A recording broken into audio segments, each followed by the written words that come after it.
Just a second.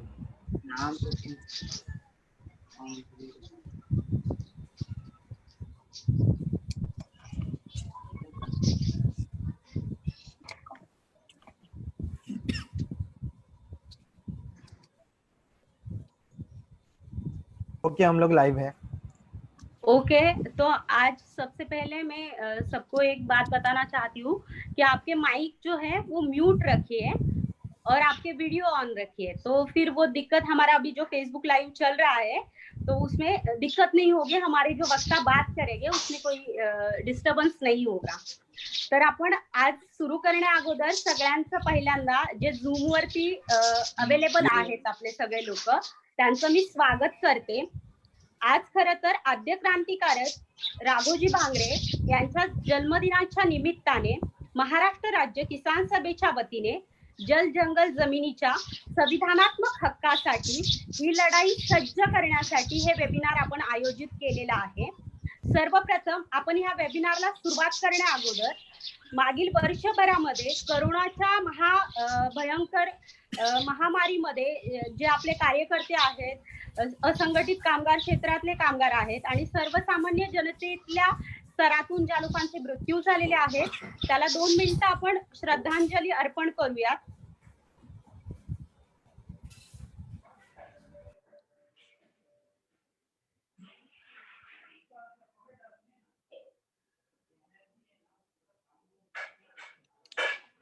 Okay, ठीक आहे. आज आपल्या कार्यक्रमाला सुरुवात करण्या अगोदर आपले प्रमुख जे उपस्थिती आहेत, अखिल भारतीय किसान सभा महाराष्ट्र राज्याचे सरचिटणीस डॉक्टर कॉम्रेड अजित नवले यांचं मी स्वागत करते. शेतकऱ्यांच्या प्रश्नांना नेहमीच ते अग्रभागी ठेवून प्रत्येक मुद्द्यावरती खूप आंदोलनात्मक स्तरावरती प्रश्न सोडवत असताना एक अभ्यासपूर्ण मांडणी डॉक्टर अजित नवले यांची राहिलेली आहे संपूर्ण महाराष्ट्रभर. त्यासोबत ह्या कार्यक्रमाचे आपले आजचे जे अध्यक्ष आहेत ते कॉम्रेड किसन गुजर हे राहतील. वन हक्क कायदा जो आहे 2006चा त्या संदर्भात ग्राउंड स्तरावरती किसन गुजर यांचा अभ्यास जो आहे आणि त्या लोकांना वन हक्काच्या संदर्भात अधिकार मिळवून देण्याच्या संदर्भात किसन गुजरांच्या स्थानिक स्तरावरचा लढा खूप चांगल्या पद्धतीने लढाऊ पद्धतीने पुढे जात आहे. आजच्या कार्यक्रमाचे अध्यक्ष किसन गुजर यांचंही मी स्वागत करते.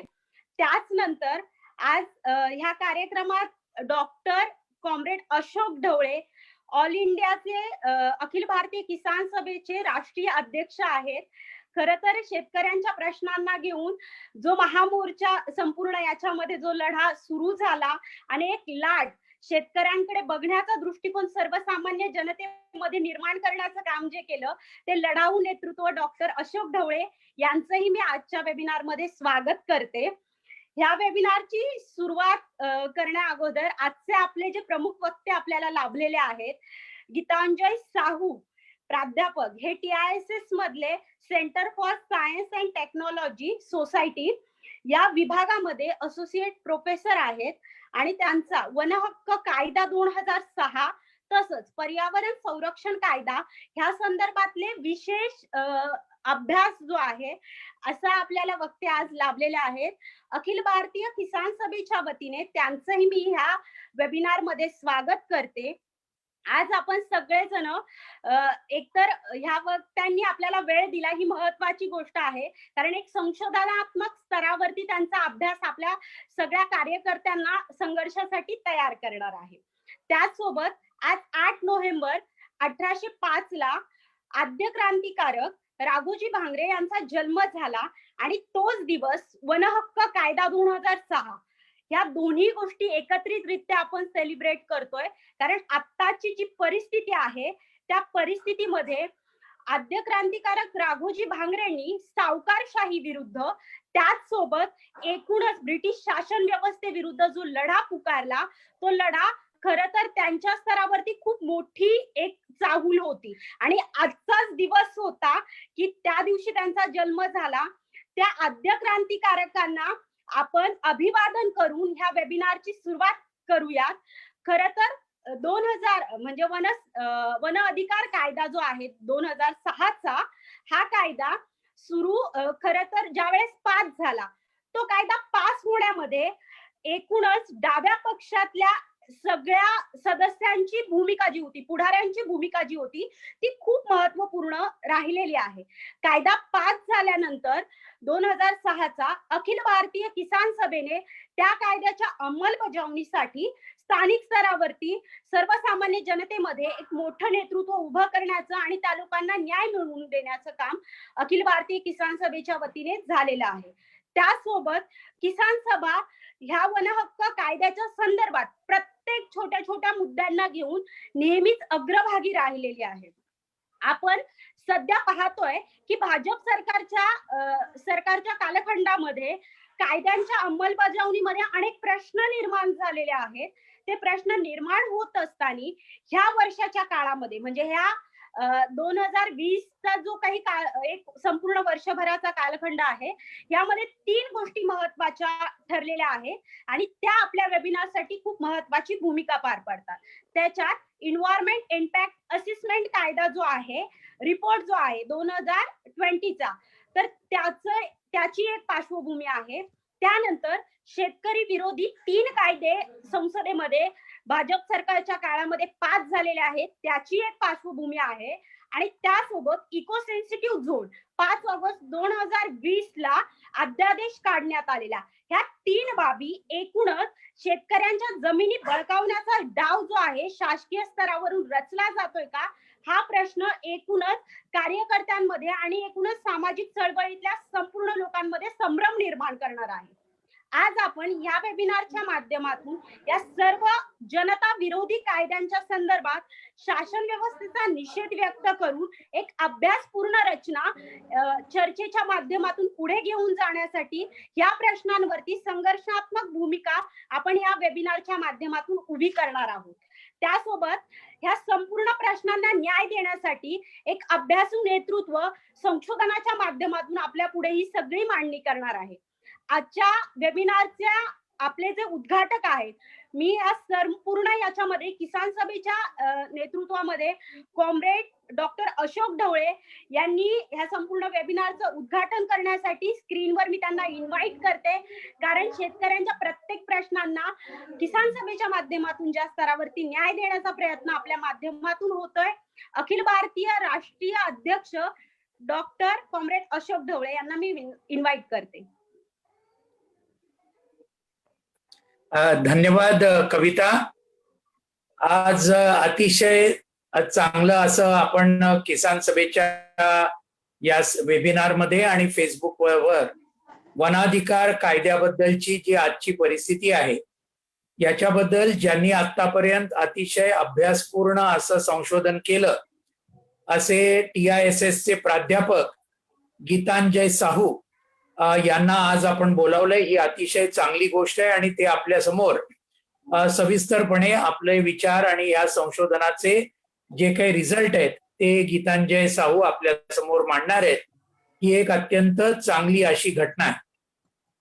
आता कवितांनी सुरुवात केली त्याप्रमाणे राघोजी भांगरे यांचा आज जयंती दिवस आहे आणि राघोजी भांगरे यांचं जे प्रचंड मोठं काम ब्रिटिश साम्राज्यशाहीच्या विरोधामध्ये, सावकारशाहीच्या विरोधामध्ये, याला आपण सर्वांनीच या वेबिनारच्या सुरुवातीला आपण त्याला सलाम केला पाहिजे. राघोजी भांगरे हे मूळचे नगर जिल्ह्यातल्या अकोले तालुक्यातले होते. देवगाव हे त्यांचं गाव आहे आणि मग प्रचंड मोठा लढा केल्यानंतर ठाण्यामध्ये त्यांना ब्रिटिशांनी फासावर चढवलं. हा इतिहास हा आपल्या बहुतेक सर्वांना माहिती आहे. खरं म्हणजे राघोजी भांगरेच केवळ नव्हे पण इतर अनेक योद्धे महाराष्ट्रामध्ये उमाजी नाईक आहेत, तंट्या भील आहेत, अशा अनेक लोकांनी ब्रिटिश साम्राज्यवादाच्या विरोधामध्ये हातात शस्त्र घेऊन झुंज दिली. हा एक अतिशय दैदिप्यमान इतिहास हा महाराष्ट्राचा राहिलेला आहे. आणि एकूण देशामधल्या आदिवासी चळवळीचं जर आपण बघितलं तर मग अर्थातच बिरसा मुंडा यांचं नाव हे आपल्या जिभेवर पहिलं येतं की ज्या बिरसा मुंडांनी ब्रिटिशांशी प्रचंड मोठी झुंज दिली आणि त्यांना पण फासावर चढवलं ब्रिटिशांनी. या सगळ्या आदिवासी चळवळी ब्रिटिशांना जाऊन भिडल्या अनेक वर्ष भिडल्या, अनेक लोकांनी त्याग केले, जसं राघोजी भांगरे आणि आता या सर्वांची नावं मी घेतली. या सगळ्या आदिवासी योद्ध्यांना आपण सुरुवातीला क्रांतिकारी लाल सलाम आपण करूया. मित्रांनो, आज या वनाधिकार कायद्याबद्दल गीतांजय साहू आपल्या समोर मांडणार आहेत, परंतु त्याच्याबद्दल जरा एक 5 मिनिटांमध्ये उद्घाटनाच्या भाषणात फारसं काही मी बोलणार नाही, परंतु काही मुख्य मुद्दे आपल्या ध्यानात नक्कीच आपण करण्याचा प्रयत्न करू. पहिली गोष्ट म्हणजे अशी की ब्रिटिश राज्य या देशामध्ये येण्याच्या अगोदर सगळी जमीन, वनाची जमीन ही आदिवासींची स्वतः मालकीची होती आणि तेच ते कसत होते. आणि म्हणूनच आदिवासींना जंगलाचा राजा म्हणतात. ते उगाच नव्हे, कारण ब्रिटिश येईपर्यंत ही आदिवासींची परिस्थिती होती. सगळ्या वन जमिनी त्यांच्या ताब्यात होत्या, त्यांच्या कब्जामध्ये होत्या, ते कसत होते. आणि त्याचबरोबर ही जंगलं राखण्याचं सुद्धा अतिशय महत्वाचं काम हे त्यावेळेला ही सबंध आदिवासी जनता, केवळ महाराष्ट्रात नव्हे सबंध देशभरामध्ये आदिवासी जनताच या जंगलांचं रक्षण करत होती. परंतु ब्रिटिश आल्यानंतर इतिहास आपल्याला असं सांगतो, 1865 मध्ये पहिला वन कायदा आला, 1878 मध्ये दुसरा आला, 1927 मध्ये तिसरा वन कायदा ब्रिटिशांनी केला. आणि या तिन्ही वन कायद्यांच्या याच्यामधून ब्रिटिशांनी अत्यंत वाईट गोष्ट केली की सर्व वनावर ब्रिटिश सरकारने ताबा घेतला. कायद्यानुसार त्यांनी त्याच्यावरचा कब्जा घेतला, आदिवासींना तिथून हाकलून काढलं आणि मग फॉरेस्ट खातं जे निर्माण केलं त्या फॉरेस्ट खात्याच्या ताब्यामध्ये सबंध देशभरातली वन जमीन ही ब्रिटिश सरकारने दिली. आणि त्यामुळे आदिवासींना या 1865, 1878 आणि 1927 या तिन्ही वन कायद्यांनुसार आदिवासींना स्वतःच्या जमिनीवरून परागंदा करण्याचं हे अत्यंत भयानक काम हे ब्रिटिश सरकारने या देशामध्ये केलेलं आहे. आणि तेव्हापासून खरं म्हणजे हा सबंध प्रश्न सुरू झाला, वन जमिनीचा प्रश्न. कॉम्रेड कृष्णा खोपकर, किसान सभेचे आज दिवंगत असलेले परंतु अत्यंत आमचे आदरणीय नेते, हे त्या काळाबद्दल, या कायद्यांबद्दल सांगायचे आम्हाला. आणि ते म्हणायचे, हे कायदे करताना ब्रिटिशांनी याच्यावर काही कोणाची हरकत आहे का, याच्याबद्दल इंग्रजीमध्ये त्यांनी नोटिसा फॉरेस्टमध्ये लावल्या. आता त्यावेळेचा आदिवासी मराठी वाचून लिहू शकत नव्हता, तो इंग्रजी काय वाचणार. आणि म्हणून अशा पद्धतीने मग कोणाच्या ऑब्जेक्शन आल्या नाहीत असं मिळून त्यांनी ते कायदे केले. तर अशा पद्धतीने आदिवासींना फसवणारे पहिले म्हणजे ब्रिटिश साम्राज्यवादी. हा पहिला महत्वाचा मुद्दा आपण जाणला पाहिजे. स्वातंत्र्य आल्यानंतर साहजिकपणे सबंध जशी आपल्या किसान सभेची त्यावेळची घोषणा होती, कसेल त्याची जमीन झाली पाहिजे. साहजिकपणे वन जमिनी तेव्हा सुद्धा आदिवासी कसत होते आणि म्हणून या वन जमिनी आदिवासींच्या नावे झाल्या पाहिजेत ही मागणी 15 ऑगस्ट 1947 नंतर लगेच उठवायला सुरुवात झाली. अखिल भारतीय किसान सभेने ती उठवली. परंतु जे नवीन काँग्रेसचं सरकार आलं त्या सरकारने ब्रिटिशांचेच वन कायदे पुढे चालू ठेवले. त्याच्यामध्ये जे आमूलाग्र बदल करायला पाहिजे होते, जे नवीन कायदे, ज्या वनाधिकार देणारे कायदे जे करायला पाहिजे होते, तसा एकही कायदा हा काँग्रेसच्या सरकारने पहिल्या अनेक वर्षामध्ये केला नाही. 1980 मध्ये वन संरक्षण नावाचा कायदा केला, परंतु तो कायदा सुद्धा आदिवासींना या वनाच्या जमिनीपासून दूर कसं ठेवता येईल अशाच पद्धतीचा 1980चा कायदा हा त्यावेळच्या काँग्रेस सरकारने केला आणि तो उलट जास्त मजबूत केला पूर्वीच्या कायद्यांपेक्षा. आणि म्हणून आपल्याला असं दिसतं की काँग्रेसच्या सरकारने पहिली अनेक वर्ष हातात बहुमत असताना सुद्धा आदिवासींना वन जमिनी त्यांच्या ताब्यात देण्याचं महत्वाचं काम हे कधीही केलं नाही. मध्यंतरी भाजपचं सरकार आलं, ते तर काँग्रेसपेक्षा सुद्धा 2 पावलं पुढे गेलं आणि त्यांनी तर असं नोटिफिकेशन काढलं की या बाबतीमध्ये जे कोणी त्यांच्या शब्दामध्ये अतिक्रमण केलेलं असेल, अतिक्रमण हा शब्दच अखिल भारतीय किसान सभा मान्य करत नाही. मी सुरुवातीलाच सांगितलं की या सर्व जमिनी सुरुवातीपासून आदिवासींच्याच मालकीच्या होत्या, आदिवासींच्याच ताब्यातल्या होत्या, त्यांच्याच कब्जातल्या होत्या आणि म्हणून अतिक्रमण हा शब्द आदिवासी आणि वन जमिनीबद्दल आपण बिलकुल मान्य करत नाही. भाजपच्या सरकारने काय सांगितलं की हे अतिक्रमण ज्या आदिवासींनी केलेलं आहे वन जमिनीवरून ते ताबडतोब काढलं जाईल आणि केवळ काढलं जाईल असं नाही, त्यासाठी जो काही खर्च येईल म्हणजे पोलीस, SRP हे आदिवासींना त्या वन जमिनीवरून हकालपट्टी करण्यासाठी जो काही खर्च येईल तो खर्च आदिवासींकडून वसूल करण्यात येईल. अशा तऱ्हेचं अत्यंत भयानक नोटिफिकेशन अटल बिहारी वाजपेयी पंतप्रधान असताना, बीजेपीचं सरकार असताना त्यावेळेला ते काढण्यात आलं 2002 मध्ये. त्याच्या विरुद्ध प्रचंड मोठा महाराष्ट्रामध्ये, देशभरामध्ये फार मोठा लढा सर्व आदिवासी संघटनांनी केला. अखिल भारतीय किसान सभा अर्थातच त्याच्यामध्ये पुढाकारामध्ये होती आणि महाराष्ट्रात मला अजूनही आठवतं 2002 मध्ये या नोटिफिकेशनच्या विरोधामध्ये लाखो लोकांनी जेल भरो आंदोलन 2 ऑक्टोबर 2002 पासून की जे कॉम्रेड शामराव परुळेकरांचा जयंती दिन आहे ते 15 ऑक्टोबर 2002 पर्यंत कर्मवीर दादासाहेब गायकवाड यांचा जो जन्मदिन आहे या 13 दिवसामध्ये प्रचंड जेल भरो आंदोलन महाराष्ट्रामध्ये 2002 मध्ये अखिल भारतीय किसान सभेने केलं आणि त्याच्यामुळे त्यावेळच्या विलासराव देशमुख सरकारला हे नोटिफिकेशन अंमलात न आणण्याचा आणि एक नवीन कायदा करण्याचं त्यांना मान्य करावं लागलं. आपल्या मार्क्सवादी कम्युनिस्ट पक्ष आणि किसान सभेबरोबर झालेल्या चर्चेअंती. म्हणजे अशी अनेक पावलं ही त्या काळामध्ये उचलली गेली, हे आपण लक्षात ठेवायला पाहिजे. खरं म्हणजे महाराष्ट्रामध्ये वन जमिनी आदिवासींच्या नावावर झाल्या पाहिजेत यासाठी पहिला मोर्चा 1960 साली कॉम्रेड शामराव परुळेकर आणि कॉम्रेड गोदावरी परुळेकर यांच्या नेतृत्वाखाली डहाणूमध्ये पहिला मोर्चा काढण्यात आला. त्याच्यानंतर लढा तीव्र करण्यात आला.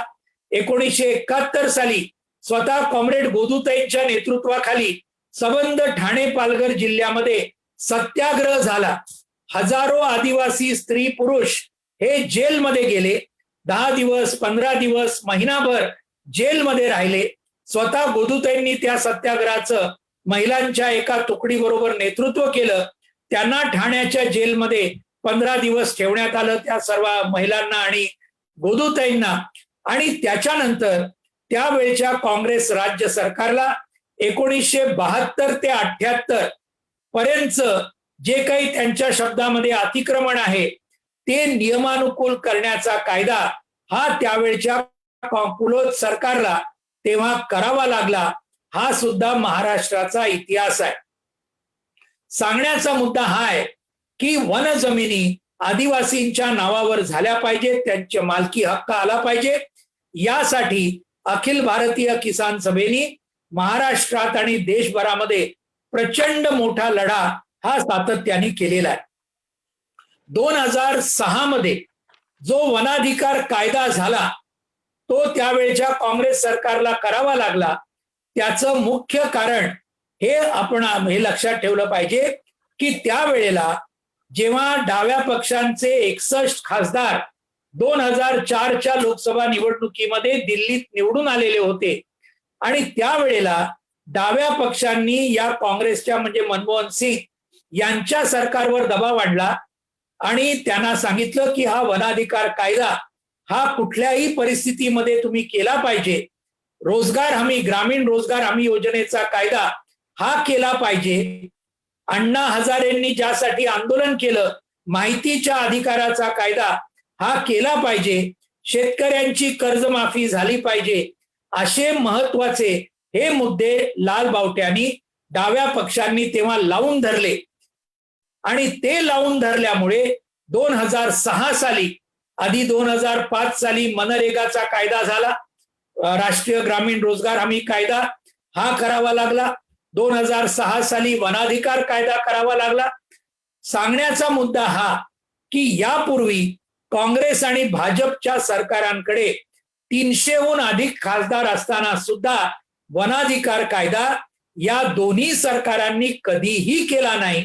जो आता 2006 मध्ये केला त्याचं संपूर्ण श्रेय डाव्या आघाडीला, मार्क्सवादी कम्युनिस्ट पक्षाला, अखिल भारतीय किसान सभेला आणि सबंध देशभर आदिवासी संघटनांच्या ज्या चळवळी झाल्या, अनेक संघटनांनी चळवळी केल्या, त्या सर्वांच्या चळवळींना एकत्रितपणे 2006चा वनाधिकार कायदा जो झाला त्यांना आपण खरं म्हणजे श्रेय दिलं पाहिजे. परंतु आता शेवटचा मुद्दा मांडतो आणि संपवतो. आता 2006 पासून 14 वर्ष झाली. 2020 मध्ये आज आपण आहोत. अजूनही या कायद्याची अंमलबजावणी झाली का? एक त्रिपुराचं राज्य, जे तेव्हा डाव्या आघाडीचं सरकार तिथे होतं, माणिक सरकार त्यावेळेला मुख्यमंत्री होते, कॉम्रेड जितेंद्र चौधरी हे त्यावेळेला आदिवासी विकास मंत्री होते, त्याच केवळ एका राज्यामध्ये वनाधिकार कायद्याची 2008 मध्ये नियम झाले. 2009-10 पर्यंत 1-2 वर्षामध्ये संपूर्ण अंमलबजावणी वनाधिकार कायद्याची आपल्या देशामध्ये फक्त एका राज्याने केली आणि ती म्हणजे त्रिपुराच्या डाव्या आघाडीच्या सरकारने ती अंमलबजावणी केली. जवळजवळ 1.25 लाख आदिवासींचे दावे हे निकाली काढण्यात आले. त्यांच्यापैकी 99% आदिवासींच्या नावावर वन जमिनी करण्यात आल्या. ही आपल्या देशातली वास्तवता आहे. इतर कुठल्याही राज्याने या वनाधिकार कायद्याची म्हणावी तशी अंमलबजावणी केली नाही आणि म्हणून त्याच्याबद्दलचा तपशील महाराष्ट्राबद्दलचा डॉक्टर गीतांजय साहू आपल्या समोर मांडणार आहेत. कदाचित देशातल्या सुद्धा परिस्थितीबद्दल ते थोडंसं आपल्याला सांगतील. पण मी आपल्याला एवढंच सांगेन, नरेंद्र मोदी आणि अमित शहाचं गुजरात राज्य, गेल्या वर्षी किसान सभेच्या मीटिंगसाठी मी तिथे गेलो आणि तिथे आपल्या बाजूचा जिल्हा आहे, आपल्या महाराष्ट्राच्या बाजूचा वलसाड जिल्हा, तिथल्या आदिवासींना विचारलं की या वनाधिकार कायद्याची अंमलबजावणी झाली का?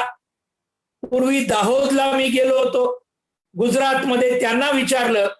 तुम्हाला धक्का बसेल, सगळ्या ठिकाणचे गुजरातचे आदिवासी सांगतात वनाधिकार कायदा म्हणजे काय याची आम्हाला कल्पनाच नाही. आणि गुजरातच्या भाजपच्या सरकारने त्यांना कल्पना सुद्धा होऊ दिलेली नाही की या जमिनी तुमच्या नावावर होऊ शकतात.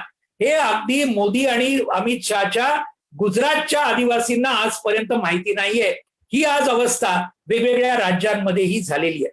महाराष्ट्रामध्ये यासाठी किसान सभेने अनेक लढे केले, जेल भरो आंदोलनं झाली, रस्ता रोको आंदोलनं झाली, ज्याच्यामध्ये हजारो आदिवासी आज नाशिक जिल्ह्यामध्ये, नगर जिल्ह्यामध्ये, ठाणे पालघर जिल्ह्यामध्ये, पुणे जिल्ह्यामध्ये, त्याचबरोबर अमरावती जिल्हा, यवतमाळ, बुलढाणा, नांदेड, हिंगोली, अशा परभणी, अशा अनेक जिल्ह्यांमध्ये मोठमोठे लढे झाले. आणि त्याच्यावर सुद्धा काही होत नाही हे लक्षात आल्यानंतर मार्च 2018 मध्ये अखिल भारतीय किसान सभेच्या महाराष्ट्र काउन्सिलने 7 दिवसाचा किसान लॉंग मार्च हा महाराष्ट्रामध्ये काढला आणि तो केवळ महाराष्ट्रात नाही तर देशभर आणि सबंध जगभर तो गाजला. त्याच्यामध्ये 3-4 ज्या मुख्य मागण्या होत्या तो म्हणजे एकतर अर्थात वनाधिकार कायद्याची अंमलबजावणी झाली पाहिजे, सर्व महाराष्ट्रातल्या शेतकऱ्यांना कर्जमुक्ती मिळाली पाहिजे, डॉक्टर स्वामीनाथन कमिशननी सांगितल्याप्रमाणे सर्व शेतकऱ्यांना उत्पादन खर्चाच्या 1.5 पट भाव हा हमी भाव म्हणून मिळाला पाहिजे, असे अनेक महत्वाचे मुद्दे घेऊन हा किसान लॉंग मार्च 7 दिवस काढण्यात आला. 50,000 शेतकरी 200 किलोमीटर 7 दिवस चालले हे आपल्या सर्वांना माहिती आहे. आणि त्याच्यानंतर मग काही पावलं पुढे पडली, पण अजूनही म्हणावं तसं ते यश महाराष्ट्रामध्ये सुद्धा मिळालेलं नाही. म्हणून हा लढा हा येणाऱ्या काळामध्ये चालूच आहे, चालूच राहणार आहे. आणि तो लढा प्रत्यक्ष राबणारे आदिवासी आहेत, कसणारे आदिवासी आहेत, त्यांच्या नावावर जोपर्यंत महाराष्ट्रातली वन जमीन होत नाही तोपर्यंत हा लढा 100% चालू राहील, याच्याबद्दल तीळ मात्र शंका नाही. आणि त्याच्यासाठी मी आपल्या सर्वांच्या वतीने सगळ्या महाराष्ट्रातल्या शेतकऱ्यांना, आदिवासींना आणि सर्वच चळवळींना मी या ठिकाणी विनंती करतो की आपण आपला संबंध पूर्ण ताकद या वनाधिकार कायद्याची रास्त अंमलबजावणी व्हावी यासाठी, त्याचबरोबर देवस्थानच्या जमिनी आहेत, इनामी जमिनी आहेत, ठाणे पालघर जिल्ह्यामध्ये वर्कस जमिनी आहेत, म्हणजे आदिवासी कसतायत पण जुन्या जमीनदार सावकारांच्या नावावर अजूनही त्या जमिनी आहेत. अशा सगळ्या गायरान जमिनी आहेत. या सगळ्या जमिनी कसेल त्याची जमीन झाली पाहिजे, ही जी मूळ आपली घोषणा आहे त्याप्रमाणे या सर्वांच्या नावावर कशा होतील यासाठी आपला लढा अत्यंत तीव्रतेने संबंध महाराष्ट्रामध्ये इतर सगळ्या प्रश्नांबरोबर आपण सगळेजण करूया, असं आव्हान मी आपल्या याच्यामध्ये आपल्या सर्वांना करतो. आणि या ठिकाणी या वेबिनारचं उद्घाटन झालं असं इथे जाहीर करतो. आपण सगळ्यांचं पुन्हा एकदा स्वागत करतो. धन्यवाद. इन्किलाब जिंदाबाद. धन्यवाद कॉम्रेड. खरं तर एकूणच सगळी एकूण चळवळीची भूमिका आणि संपूर्ण सामाजिक स्तरावरती आपण ज्या काही स्तरावरती एक मुवमेंट जी आहे वन हक्कांच्या संदर्भात जी उभी राहील त्याचा संपूर्ण इतिहास तुम्ही एवढ्या उद्घाटनाच्या याच्यामध्ये आमच्या समोर ठेवला. आज आपल्याला जे वक्ते लाभलेले आहेत खरं तर त्या वक्त्यांना खरं तर आपण गीतांजय साहू हे Tata Institute of Social Science मध्ये सेंटरमध्ये science and technology and society ह्या विभागामध्ये ते असिस्टंट प्रोफेसर आहेत. आणि त्यांचा जो विशेष अभ्यास आहे वन हक्क कायदा 2006, मी प्रोफेसर डॉक्टर गीतांजय साहू यांना विनंती करते, उनको इनवाइट करती हूँ ऑन स्क्रीन. उनको मराठी भी समझ में आता है और हिंदी, दोनों लैंग्वेज में हिंदी में बात करेंगे अभी हमारे सामने. और उनको जब हमें क्वेश्चन पूछना है तो मराठी में भी पूछ सकते हैं. गीतांजय साहू उनको ऑन स्क्रीन इनवाइट करती हूँ. Thank you. बहुत धन्यवाद कविता जी और सभी साथियों को नमस्कार. मैं जितने सारे अखिल भारतीय किसान सभा के सदस्य कार्यकर्ता यहाँ पे उपस्थित थे सबको नमस्कार. और मैं अपना आभार व्यक्त करता हूं कि आप लोगों ने मुझे ये मौका दिया कि वन हक कायदा 2006 के बारे में आप लोगों के साथ मैं जितने सारे जो हम लोगों ने रिसर्च किए हैं ऑल इंडिया लेवल पे और महाराष्ट्र पे खास करके, उसके बारे में कुछ मैं बताना चाहता हूँ.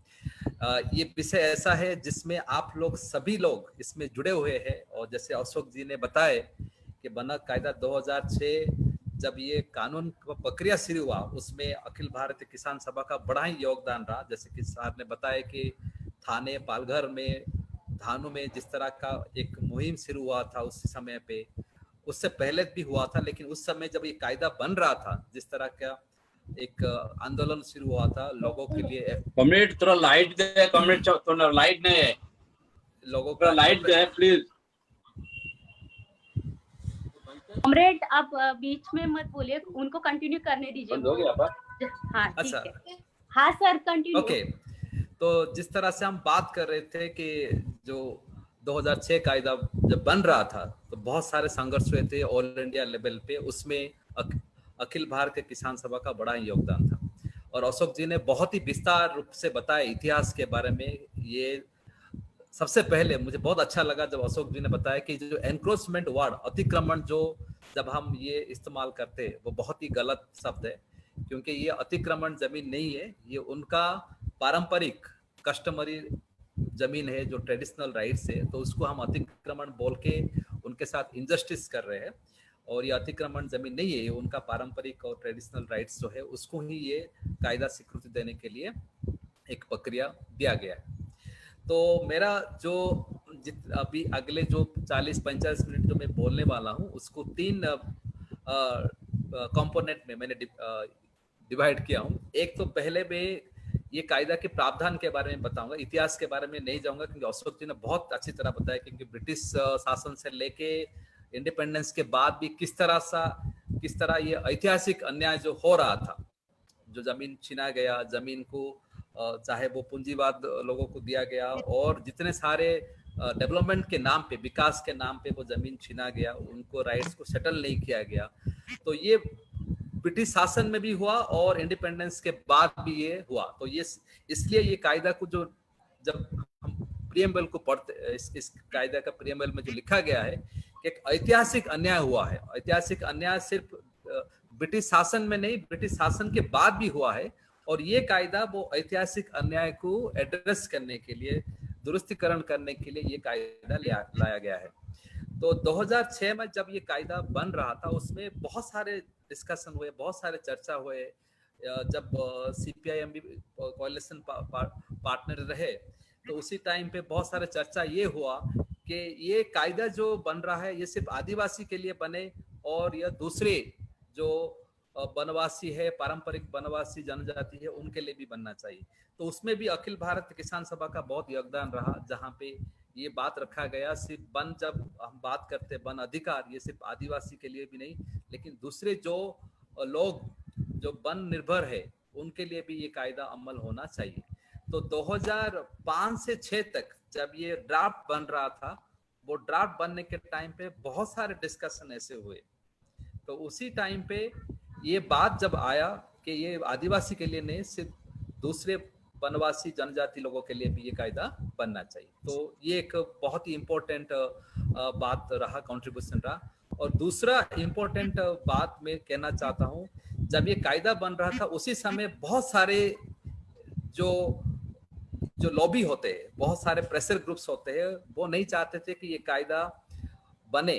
और जब बनने के लिए जब ये स्वीकृति मिलने जा रहा था, उसी समय पे भी बहुत सारे ऑपोजिशन हुए, और ऑपोजिशन गवर्नमेंट के दूसरे विभाग जैसे कि मिनिस्ट्री ऑफ एनवायरमेंट फॉरेस्ट नहीं चाहते थे कि ये कायदा बने। दूसरे जो लॉबी रहते हैं जैसे कि वाइल्ड लाइफ कंजर्वेशन ग्रुप्स जो रहते हैं, जो वन्य प्राणी संरक्षण की जो बात करते हैं, उनको भी लग रहा था कि ये कायदा बनने से वाइल्ड लाइफ एनिमल्स सब डिसअपियर हो जाएंगे। तो उनमें से भी कुछ ऐसे रेडिकल ग्रुप्स थे, वो नहीं चाहते थे कि ये वनाधिकार लोगों को मिले। तो ये सभी बात जब डिस्कशन हो रहा था, उसमें जितने सारे आदिवासी संघर्ष के संस्था है और अखिल भारतीय किसान सभा है, ऑल इंडिया लेवल पे जो आदिवासी संगठन है, सब लोगों ने ये मुद्दा रखा कि ये कायदा जो बनेगा, क्योंकि ये वन के ऊपर कायदा बन रहा है, तो वन के ऊपर जब कायदा बन रहा है, तो जैसे कि हमारे कॉन्स्टिट्यूशन में जो जुरिस्डिक्शन प्रोविजंस है, forest comes under ministry of environment forest के जुरिस्डिक्शन में, तो वो चाहते थे कि ये सब्जेक्ट मिनिस्ट्री ऑफ एनवायरमेंट ही बनाए। लेकिन जब ये बात रखा गया कि ये वन जमीन के नहीं, ये उनके अधिकार के बारे में भी है आदिवासी के, तो उसमें जो बिजनेस रूल जो है पार्लियामेंट के, उसमें ये चेंज किया गया, तब्दील किया गया, और ये बताया गया कि ये कानून बनाएंगे मिनिस्ट्री ऑफ ट्राइबल अफेयर्स। तो आदिवासी विभाग को ये कानून बनाने के लिए ड्राफ्ट से लेके कानून का प्रक्रिया से लेके सभी दायित्व नोडल एजेंसी बनाया गया। तो ये एक बड़ा आप बोल सकते हैं एक अचीवमेंट था, जितने सारे संगठन लोग इसमें जुड़े हुए थे। तो जैसे ये ड्राफ्ट बनने के बाद रूल बना 2007 में, फिर अमल होना शुरू हुआ 1 जनवरी 2008 से। अगर हम 2008 से अभी नवंबर 8 2020 का देखें, ये पूरे जो 12 साल का इतिहास रहा, ये इतिहास बहुत ही डिसअपॉइंटिंग रहा। चाहे वो पहले यूपीए 1-2 रहे और अभी एनडीए 1-2 रहे, वन अधिकार के बारे में सभी बातें रखते हैं, लेकिन जब अमल करने की बात आते हैं, उसमें आप देखेंगे कोई भी स्टेट ले लीजिए, बहुत सारे स्टेट में ये कायदा को अमल करने के लिए कोई भी पॉलिटिकल विल नहीं है, एडमिनिस्ट्रेटिव विल भी नहीं है। और ये सिर्फ स्टैटिस्टिक्स से नहीं, इवन ग्राउंड रियलिटी भी जो दिखे, तो उससे भी पता चलता है कि वनाधिकार कायदा के लिए किस तरह से एक पॉलिटिकल विल नहीं रहा है लास्ट 12 साल में। ना ये जो वनाधिकार जब प्रावधान के बारे में हम बात करते हैं, प्रावधान में ये बहुत ही सरल कानून बनाया गया है। इतना सरल कानून है जिसमें हम लोग देखे प्रोविजन वाइज प्रोविजन भी देखे, जितने सारे प्रावधान है, जो 6 चैप्टर बनाया गया है, उसमें इतने सारे बातें रखा गया है, और ये बातें इसलिए रखा गया है क्योंकि जो ऐतिहासिक अन्याय हुआ था, जो बात हम कर रहे बार बार कि ब्रिटिश से लेके पोस्ट इंडिपेंडेंस पीरियड में जितने सारे डेवलपमेंट एक्टिविटीज के लिए जमीन लिया गया, वो एक गणतांत्रिक प्रक्रिया से नहीं हुआ है। बहुत सारे जगह पे उनके राइट्स को सेटल नहीं किया गया, उनको कॉम्पेंसेशन नहीं दिया गया, और जहाँ पे कॉम्पेंसेशन दिया भी गया है वो प्रॉपरली उसको वैल्यू नहीं किया गया है। इस तरह से जमीन छीना गया है। तो ये सब जमीन छीनने के बाद बहुत सारे जजमेंट भी सुप्रीम कोर्ट के आए हैं। समता जजमेंट एक आया, फिर उसके बाद सुप्रीम कोर्ट ने 2002 में एक ऑर्डर पास किए। वो ऑर्डर को मिस इंटरप्रेट किया गया कि अतिक्रमण जमीन को छीनना चाहिए, वो ऑर्डर उस तरह से नहीं था। तो उसके बाद जब ये कायदा बना, उसमें प्रियम्बल में पूरा 2 बातें रखा गया। एक, ये अतिक्रमण जमीन के बात नहीं है, ये जो है प्री एग्जिस्टिंग राइट्स। सबसे बहुत ही बड़ा मुद्दा इस कानून में है कि जितने सारे लोग वनवासी और वन पे निर्भर करने वाले जो लोग हैं, आदिवासी और अन्य जाति के जो लोग हैं, तो जो ब्रिटिश सरकार आने से पहले जो प्री एग्जिस्टिंग राइट्स थे, उनके जो भी राइट्स थे, उसी राइट्स को हमें रिकॉग्नाइज करना है। और ये वर्ड यूज किया गया रिकॉग्निशन, नॉट डिस्ट्रीब्यूशन। ये बहुत ही बड़ा इंपॉर्टेंट शब्द यूज किया गया है प्रियम्बल में। ये डिस्ट्रीब्यूशन के बात नहीं है। जैसे हुआ लैंड रिफॉर्म्स में, भूमि जब लैंड रिफॉर्म्स जब हुआ, उसी टाइम पे 50, 60, 70 दशक में, उसी टाइम पे जब ये लैंड रिफॉर्म्स के बात हो रहा था, उसमें प्रावधान ये था जहां पे ज्यादा जमीन है अमीर के पास, और जो साहूकार जो अपने एक्सप्लॉयटेशन करके जो जमीन लिए थे, उसको हमें वो दूसरे लोगों पे, वो जो भूमिहीन लोग हैं उनके साथ ये डिस्ट्रीब्यूशन होना चाहिए था। लेकिन वो डिस्ट्रीब्यूशन था, जमीन जिसपे सरप्लस लैंड है उनसे लेके जिनके पास लैंडलेस है और मार्जिनल फार्मर है, उनको वो जमीन डिस्ट्रीब्यूट करना था।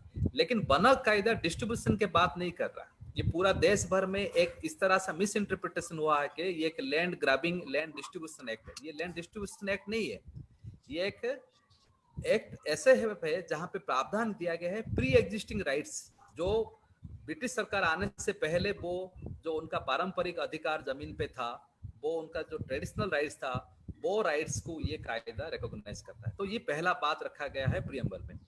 दूसरा बात प्रियम्बल में रखा गया है कि ये जो कायदा है, बहुत ही शायद लास्ट 70 साल में ऐसे पहला कानून होगा जहां पे प्रियम्बल में ऐसे लिखा गया है कि we have done a great injustice, historical injustice has been done to the forest dwellers।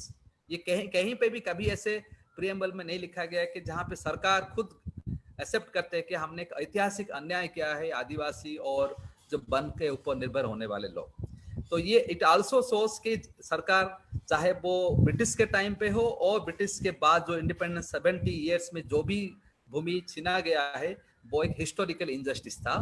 और प्रियम्बल में ये लिखा गया है कि ये हिस्टोरिकल इंजस्टिस को दूर करने के लिए, एड्रेस करने के लिए ये कायदा 2006 में लाया गया है। ये दूसरी इंपॉर्टेंट बात। तीसरी इंपॉर्टेंट बात जो प्रियम्बल में लिखा गया है, जो हर तरह पे एक इस तरह का एक मिस इंटरप्रिटेशन किया गया है कि आदिवासी और वन्य प्राणी एक साथ में नहीं रह सकते। टाइगर और ट्राइबल वाला ये जो डिवीजन बनाया गया पूरा देश भर में, एक मिस इंटरप्रिटेशन किया गया है। और ये प्रियम्बल में लिखा गया है कि आदिवासी और जो वन के ऊपर निर्भर करने वाले लोग हैं, they are integral part of the forest ecosystem. तो उनको आप फॉरेस्ट से दूर नहीं रख सकते हैं, क्योंकि वो एक इंटीग्रल पार्ट है for the forest ecosystem and survival. Forest बचाने में भी उनका बड़ा योगदान है, और वो फॉरेस्ट डिसअपियर नहीं होता वो रहने से, और टाइगर डिसअपियर नहीं होता। जिस तरह से एक माहौल बनाया गया है कि उनको अधिकार दोगे तो फॉरेस्ट डिसअपियर हो जाएगा, टाइगर डिसअपियर हो जाएंगे। लेकिन बहुत सारे अभी एविडेंस आ रहे हैं फील्ड लेवल से, चाहे ओडिशा के सिमलीपाल हो, मेलघाट टाइगर रिजर्व यहाँ पे महाराष्ट्र के हो, और अपना बीआरटी हिल्स कर्नाटका हो, हर जगह पे अगर देखेंगे जहां जहां पे ये अधिकार को दिया गया है। अभी टाइगर सेंसस का रिपोर्ट आया है 2019 का, उस रिपोर्ट में भी देखेंगे जो बीआरटी हिल्स में जहां पे सोलिगा ट्राइब्स रहते हैं, वहां रहने के बाद भी टाइगर का नंबर बढ़ा है वहां पे। तो इसमें कोई कोरिलेशन नहीं है ये एस्टेब्लिश करने के लिए, जहां पे आदिवासी रहते हैं वहां पे टाइगर डिसअपीयर हो जाते हैं। और ऐसे एविडेंस अभी आ रहे हैं जहां पे वो रह रहे, वहां पे फॉरेस्ट कवर बढ़ रहा है और वन्य प्राणी का संख्या भी बढ़ रहा है। अगर बढ़ भी ना आ रहा है तो घट नहीं रहा है। तो इस तरह का एविडेंस फील्ड से बहुत आ रहा है और ये प्रियम्बल में रिकॉग्नाइज किया गया है कि they are integral part of the forest ecosystem. So ये तीनों इंपॉर्टेंट बात है प्रियम्बल में। एक ये डिस्ट्रीब्यूशन नहीं है, ये रिकॉग्निशन है। दूसरा ये हिस्टोरिकल इंजस्टिस जो है उसको एड्रेस करने के लिए है। और तीसरा जो है कि आदिवासी और वन के ऊपर जो निर्भर करने वाले, they are not against forest और वाइल्ड लाइफ एनिमल्स और tigers, rather they are integral part of the ecosystem. इस तरह से बताया गया है ये कायदा में। तो ये तीनों इंपॉर्टेंट प्रोविजंस जो प्रियम्बल में बताया गया है और इसको स्वीकृति देने के लिए जो प्रोसेस रखा गया है, और ये बहुत ही इंपॉर्टेंट है हमारे जितने कार्यकर्ता है और जितने सारे लोग इसमें जुड़े हुए जानने के लिए। ये पहली बार ऐसे एक प्रावधान रखा गया है। और जो फॉरेस्ट राइट्स का हमेशा जो बात होता है ग्राम सभा ग्राम पंचायत वाला, और ये भी बहुत मिस इंटरप्रेट किया गया है सरकार के ऑफिसर के द्वारा। बहुत सारे संस्था लोग भी इसको ठीक से समझ नहीं पाए, क्योंकि ये एक्ट में जो दिया गया है ग्राम सभा, जो ग्राम सभा जिस तरह से इंटरप्रेट किया गया है, जितने सारे गांव के एडल्ट मेंबर्स जहां पे भी है, और ये ग्राम सभा जहां पे भी बन सकता है, आपका हमलेट लेवल पे बन सकता है, पाड़ा में बन सकता है, टोला में, चाहे 10 घर हो 2 घर हो, ये ग्राम सभा जो है इसको पावर दिया गया है, नॉट ग्राम पंचायत। ये पूरा फॉरेस्ट राइट्स एक्ट में देखेंगे हम, कहीं पे भी ग्राम पंचायत का कोई भी पावर नहीं है, ये ग्राम सभा को पावर दिया गया है। और ये पहली बार ऐसे हुआ है जो ग्राम सभा is one of the important institutions. Statutory law में ये लिखा गया है फॉरेस्ट राइट्स एक्ट में कि ग्राम सभा ही प्रोसेस को शुरू, प्रक्रिया को शुरू करेंगे। लेकिन बहुत सारे जगह में ये ग्राम पंचायत को समझ के बहुत सारे जगह में मिस इंटरप्रेट किया गया है।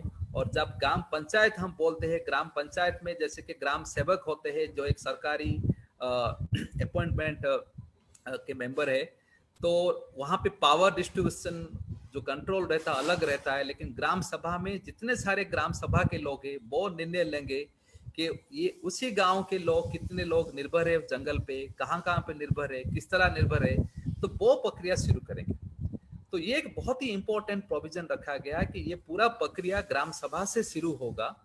जहां पहली बार जब ग्राम सभा होगा, उसी ग्राम सभा के मीटिंग में जो पंचायत के सेक्रेटरी और सरपंच रहेंगे, लेकिन उसके बाद जितने सारे मीटिंग होंगे, क्योंकि पहली बार जब ग्राम सभा का मीटिंग होगा, उसी ग्राम सभा मीटिंग में 10 से 15 लोगों के सदस्य के एक वनक अधिकार समिति बनेगा, जो फॉरेस्ट राइट्स कमेटी बनेगा।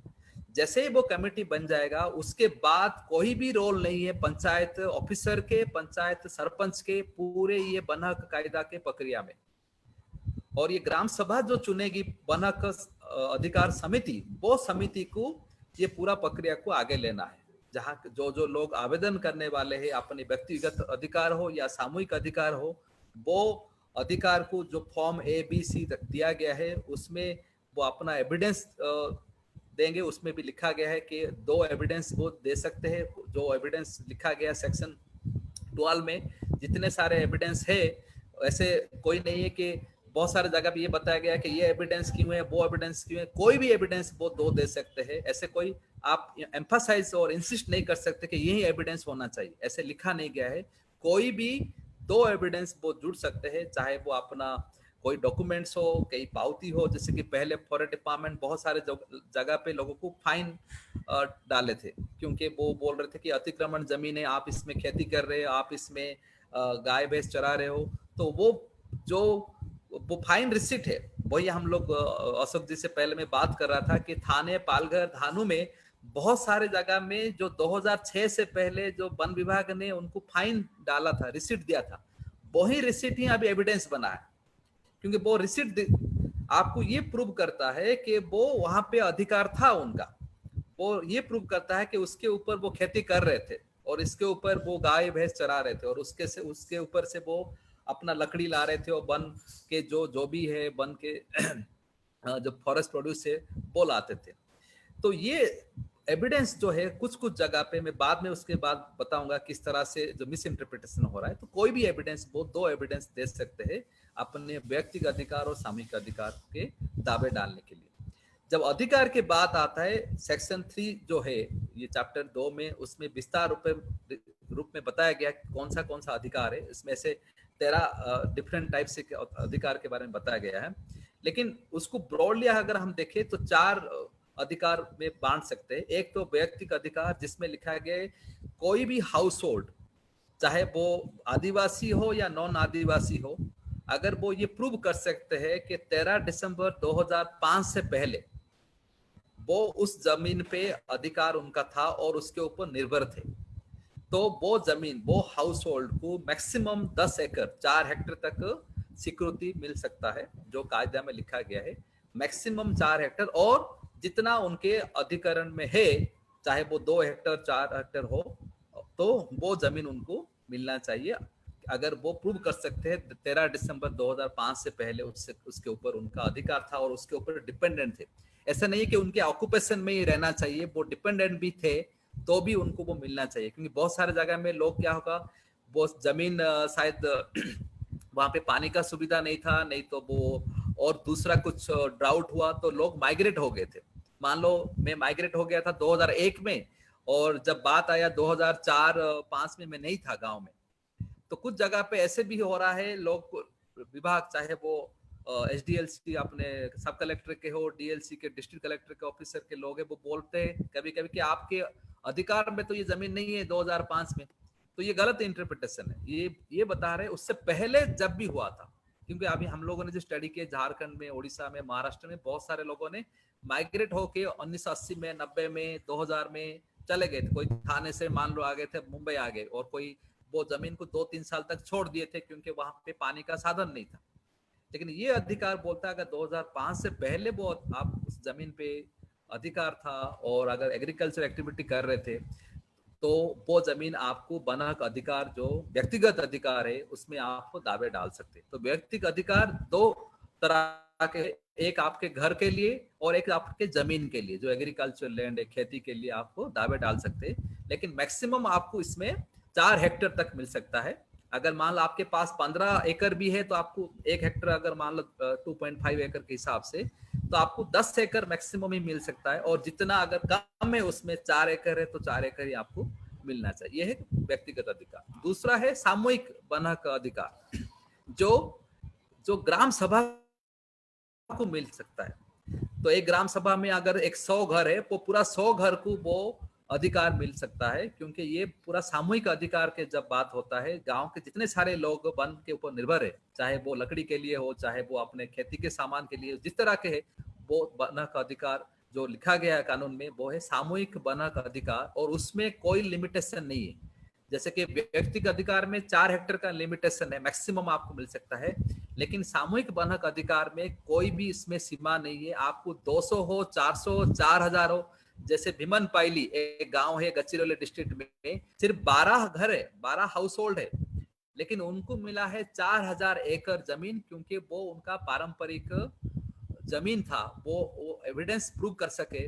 और अभी इस तरह से मिला है एक धमतरी डिस्ट्रिक्ट में जबरा बोल के गांव है, वैसे वहां पे भी 4000 एकड़ का जमीन मिला है, क्योंकि वो उनका 2005 से पहले वो वन के ऊपर वो गांव के लोग निर्भर करते थे, तो उनका वो जो कस्टमरी ट्रेडिशनल बाउंड्री था वो प्रूव कर पाए कि ये इतना जमीन हमारा है। तो इसके लिए कोई सीमा नहीं है, सिर्फ आपको प्रूव करना है कि ये आपका कस्टमरी ट्रेडिशनल बाउंड्री जहां तक है। और हर एक गांव का कस्टमरी ट्रेडिशनल बाउंड्री अलग अलग होता है, कहीं पे 200 एकड़, जैसे थाने और पालघर साइड में आप देखेंगे जो उनका कम्युनिटी फॉरेस्ट जो है, CFR जो बोलते हैं, 100-200 एकड़ का जमीन होता है, उतना बड़ा कम्युनिटी फॉरेस्ट नहीं है। लेकिन जब हम जाएंगे विदर्भा रीजन में, गढ़चिरौली, गोंदिया, भंडारा, अमरावती, वहां पे जो सामूहिक वन हक अधिकार मिला है लोगों को 1000, 2000, 4000 एकड़ तक मिला है, क्योंकि उसका एक जो सेटलमेंट हुआ था, जब लैंड रिफॉर्म्स सेटलमेंट ये सब हुआ था ब्रिटिश सरकार के समय पे, और इंडिपेंडेंस के बाद हर एक विलेज का जो सेटलमेंट प्रोसेस हुआ था, वो सेटलमेंट प्रोसेस में जो बाउंड्री डिमार्केशन किया गया था, रेवेन्यू बाउंड्री, फॉरेस्ट बाउंड्री, अगर लोग वो प्रूव कर सकते हैं, वो उनके रेवेन्यू बाउंड्री में चाहे फॉरेस्ट हो या रिजर्व फॉरेस्ट में हो या प्रोटेक्टेड फॉरेस्ट में हो, लेकिन वो अगर 2005 से पहले उसमें निर्भर थे, तो वो जमीन उनको सामूहिक वन हक अधिकार के लिए मिल सकता है। और ये सामूहिक वन हक अधिकार 2 तरह के हैं। एक आप उसको हार्वेस्टिंग राइट्स जो बोलते हैं, जो आप उसमें ला सकते हो, चाहे आपके फॉरेस्ट प्रोड्यूस हो, लकड़ी हो, जो भी हो, जो लाते हो आप। और दूसरा है मैनेजमेंट, उसको आप संरक्षण, वाइल्ड लाइफ कंजर्वेशन का हो, मैनेजमेंट का हो, तो ये कम्युनिटी फॉरेस्ट राइट्स में आपके हार्वेस्टिंग राइट्स जो है और कंजर्वेशन राइट्स, ये दोनों को उसमें स्वीकृति दिया गया है और ये दोनों अभी ग्राम सभा के अधिकार में है। और सबसे बड़ा, जैसे कि मैं बता रहा था प्रियम्बल में, ये जो तीन इंपॉर्टेंट प्रोविजंस थे, उसके साथ ये भी एक प्रोविजन है जो कायदा में इसमें लिखा गया है, चाहे जो वन अधिकार जो जब लोग दावे डालते हैं वो किसी भी तरह वन हो, चाहे वो प्रोटेक्टेड फॉरेस्ट हो, रिजर्व फॉरेस्ट हो, टाइगर रिजर्व हो, एलिफेंट रिजर्व हो, कोई भी रिजर्व कैटेगरी हो, पार्क हो, नेशनल पार्क हो, सेंचुरी हो, जो भी हो, कोई भी कैटेगरी इसमें मायने नहीं रखता है, क्योंकि ये इसमें लिखा गया है अगर वो प्रूव कर सकते हैं 13 दिसंबर से पहले वो मेलघाट टाइगर रिजर्व में जंगल पे उनका खेती था और तड़ोवा में था, नहीं तो नागजीरा में था, जहां पे भी वो प्रूव कर सकते हैं, चाहे वो फॉरेस्ट का नेचर जो भी हो, क्लासिफिकेशन जो भी हो, irrespective of classification, they are entitled to get this right. तो ये एक बहुत ही इंपॉर्टेंट प्रोविजन है कि इसमें कोई सीमा नहीं है जब आता है सामूहिक वनक अधिकार के लिए, और कोई भी तरह की फॉरेस्ट हो उसमें भी कोई पाबंदी नहीं है कि अगर ये टाइगर रिजर्व है तो आपको नहीं मिलेगा, सिर्फ आपको रेवेन्यू फॉरेस्ट में मिलेगा, रिजर्व फॉरेस्ट में नहीं मिलेगा, इस तरह का प्रावधान नहीं है। कोई भी फॉरेस्ट हो वो उनका अधिकार रहता है। बहुत सारे जगह पे अगर हम देखें ये मिस इंटरप्रिटेशन किया गया है, even national tiger conservation authority जो है उसको भी थोड़ा मिस इंटरप्रिटेशन करके उन्होंने भी एक ऑर्डर निकाले थे कि कहीं पे भी ये टाइगर रिजर्व एरिया पे वनक अधिकार नहीं मिल सकता है। इस तरह का मिस इंटरप्रिटेशन भी बहुत सारे जगह पे हुआ है। इवन ऑफिसर लोग भी बहुत टाइम ये करते हैं कि टाइगर रिजर्व एरिया पे कैसे दे सकते हैं, तो टाइगर कहाँ रहेगा, इस तरह का बातचीत इंटरप्रिटेशन होता है जो बहुत ही wrong interpretation of the law. तो ये है आपके सामूहिक वन का अधिकार। उसके बाद आता है एक डेवलपमेंट राइट्स बोल के जो सेक्शन 3.2 में रखा गया। तो डेवलपमेंट राइट्स, जैसे कि हम बोलते हैं डेवलपमेंट राइट्स, एक हमारे दिमाग में एक ऐसे इमेजिन करते हैं डेवलपमेंट मतलब रेलवे, एयरपोर्ट और इंफ्रास्ट्रक्चर प्रोजेक्ट्स, लेकिन इसमें ये इंटरप्रिटेशन किया गया है डेवलपमेंट राइट्स जो गांव के इमीडिएट रिक्वायरमेंट है, चाहे वो गांव के ट्रेनिंग सेंटर हो, स्कूल हो, हेल्थ सेंटर हो, आंगनबाड़ी सेंटर हो, और आपके जो राशन की दुकान हो, इस तरह के जो ऐसे 13 टाइप्स के डेवलपमेंट राइट्स के बारे में बताया गया है। तो इस सभी के लिए भी ग्राम सभा अपने दावे डाल सकते हैं और हर एक तरह का डेवलपमेंट राइट्स के लिए 1 हेक्टर जमीन तक वो दावे डाल सकते हैं। तो यहाँ पे एक, जैसे कि हम बात किए व्यक्तिगत अधिकार के लिए 4 हेक्टर मैक्सिमम आप दावे डाल सकते हैं। सिमिलरली डेवलपमेंट राइट्स की जब हम बात कर रहे हैं कि कोई भी गांव में मान लो हेल्थ सेंटर नहीं है, आंगनबाड़ी सेंटर नहीं है, स्कूल नहीं है और ट्रेनिंग सेंटर नहीं है और स्किल डेवलपमेंट सेंटर नहीं है, इस तरह का बनाने के लिए तो आप हर एक ये डेवलपमेंट राइट्स के लिए 1 हेक्टर तक आप दावे डाल सकते हैं। वो बताऊंगा, महाराष्ट्र में ऐसे 16,000 ऐसे डेवलपमेंट राइट्स के जैसे प्रावधान बहुत सारे जगह से आए हुए हैं। नासिक में बहुत हुआ है ऐसे, और थाने में भी ऐसे डेवलपमेंट राइट्स जहाँ पे ग्राम सभा ने अपने अपने जरूरत जो है 1 हेक्टर के लिए दावे डाल के भी पारित किए गए। ठीक है, तो ये हो गया एक व्यक्तिगत राइट्स। दूसरा सामूहिक वनक अधिकार में एक हार्वेस्टिंग राइट्स है, एक कंजर्वेशन है, और ये हम डेवलपमेंट राइट्स जहाँ पे लोग 1 हेक्टर तक दावे डाल सकते हैं। ना प्रक्रिया जो रहा इसका दावे तो डालना, प्रक्रिया जैसे मैंने बताया ये शुरुआत होता है ग्राम सभा से। ग्राम सभा जब इसको पारित करते तो इसमें 3 तरह के ग्राम सभा में डिसीजन हो सकता है। एक उसको अप्रूव कर सकते हैं, उसको रिव्यू कर सकते हैं, बोल सकते हैं कि आपने जो दावे डाले हैं ये 4 हेक्टर आपका नहीं है, 2 हेक्टर ही होना चाहिए, वो रिव्यू कर सकते हैं, और उसको रिजेक्ट भी कर सकते हैं। ग्राम सभा के पास ये तीनों पावर है। रिजेक्ट इसलिए कर सकते हैं कि अगर ग्राम सभा के लोगों को लग रहा है जो ये दावे डाले हैं ये यहाँ पे 2005 के बाद रह रहे हैं और 2005 के बाद बाहर से आके इसके ऊपर मतलब रह रहे हैं जमीन के ऊपर, और कोई दूसरा जो रीजन हो सकता है, तो ये तीनों आउटकम ग्राम सभा से आ सकता है। जब आप अप्रूव करोगे, वो अप्रूव जो क्लेम होगा, जो व्यक्ति हो, सामूहिक हो, उसको हम तहसील लेवल पे फिर से वो ग्राम सभा से एक रेजुलेशन पास होगा। रेजुलेशन के साथ ग्राम सभा में जो सदस्य अटेंड करेंगे, तो इसमें ये कोरम दिया गया है 50% जो ग्राम सभा के सदस्य है वो अटेंड करने चाहिए, उसमें 1/3 महिला होना चाहिए, और ये सब प्रावधान के बाद आप उसको तहसील लेवल पे भेजेंगे। अगर आपको इसको रिव्यू करना है तो रिव्यू करने के लिए फिर से आप उसमें कमेंट्स लिखना है क्यों आप इसको रिव्यू कर रहे हो। आपको अगर लग रहा है ये 2 एकड़ के लिए ही ये दावे डालने के लिए जो दावे डाले हैं वो सिर्फ 2 हेक्टर के लिए ही अधिकार है, 4 हेक्टर नहीं है, क्योंकि उनका जमीन ही है 2 हेक्टर लेकिन 4 हेक्टर लिखे हैं, नहीं तो उनका एविडेंस ठीक से नहीं है।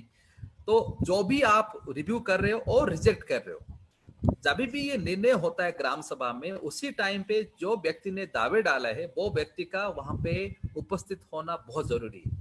उनके एब्सेंस में आप वो डिसाइड नहीं कर सकते हैं कि वो रिजेक्ट करना है या अप्रूव करना है या रिव्यू करना है। वो व्यक्ति के प्रेजेंस में ही आप निर्णय ले सकते हैं। और जब आप रिजेक्ट कर रहे हो तो आपको लिखित आकर में कारण बताना है। बहुत सारे जगह में ये हुआ नहीं है, क्योंकि ग्राम सभा में जैसे अभी सभी लोगों को पता है कि हम तो ग्राम सभा ग्राम पंचायत के बात करते हैं, लेकिन वहां पे भी पावर स्ट्रक्चर है। वहां पे आपके लैंडलॉर्ड हो सकते हैं, अपर कास्ट के लोग हो सकते हैं, वहां पे जो बहुत सारे वो पावर होल्डर्स होते हैं, चाहे वो कॉन्ट्रैक्टर हो जो भी हो, वो भी अपना अपना शायद दावे को पारित करने के लिए कोशिश करेंगे, दूसरे के शायद ना कर सकते, जो भूमिहीन लोग हैं, जो थोड़ा वीक सेक्शन सोसाइटी के है। तो ये सब जो है प्रावधान दिया गया है। जब भी आप उनका रिजेक्ट करते हो, रिजेक्ट करने से पहले आपको लिखित आकार में देना है कि क्यों रिजेक्ट करते हो आप उसको, उनके क्लेम। तो जब वो रिजेक्ट होगा, मान लो कि आपका फॉर्म रिजेक्ट हो गया, तो आपके पास 60 डेज है। नेक्स्ट 60 डेज में आप वो जो रिजेक्शन किया गया उसको आप अपील कर सकते हैं तहसील लेवल पे। तो तहसील लेवल पे जाके अपील करके आप उनको कारण दिखा सकते हो कि ये जो कारण दिया गया है उसमें कोई एविडेंस नहीं है, और मेरे पास जो एविडेंस है वो प्रूव करता है कि 2005 से पहले वो वहां पे था। तो तहसील के पास जाएगा, फिर तहसील के पास उसी तरह आपके तीनों डिसीजन हो सकते हैं। वो अप्रूव कर सकते हैं और उसको वो रिजेक्ट कर सकते हैं और उसको वो रिव्यू भी कर सकते हैं। अगर वो रिजेक्ट कर रहे हैं, फिर तहसील लेवल पे, सब कलेक्टर लेवल पे फिर से उनसे लिखित आकार में देना पड़ेगा कि आप उसको रिजेक्ट क्यों कर रहे हैं। बहुत सारे जगह पे लिखित आकार में ये नहीं दिया जाता है, क्योंकि वो अपना एक पावर स्ट्रक्चर रहता है। वो जो दावे डालते हैं वो कमजोर लोग होते हैं, वो लिटरेट नहीं हो सकते हैं, कभी कभी इतने सारे पेपर वर्क करना पड़ता है। तो आपको लिखित आकार में देना है। अगर वहां पे स्वीकृति हो गया, फिर ये जाता है कलेक्टर ऑफिस में, जो डीएलसी बोलते हैं, डिस्ट्रिक्ट लेवल कमेटी में।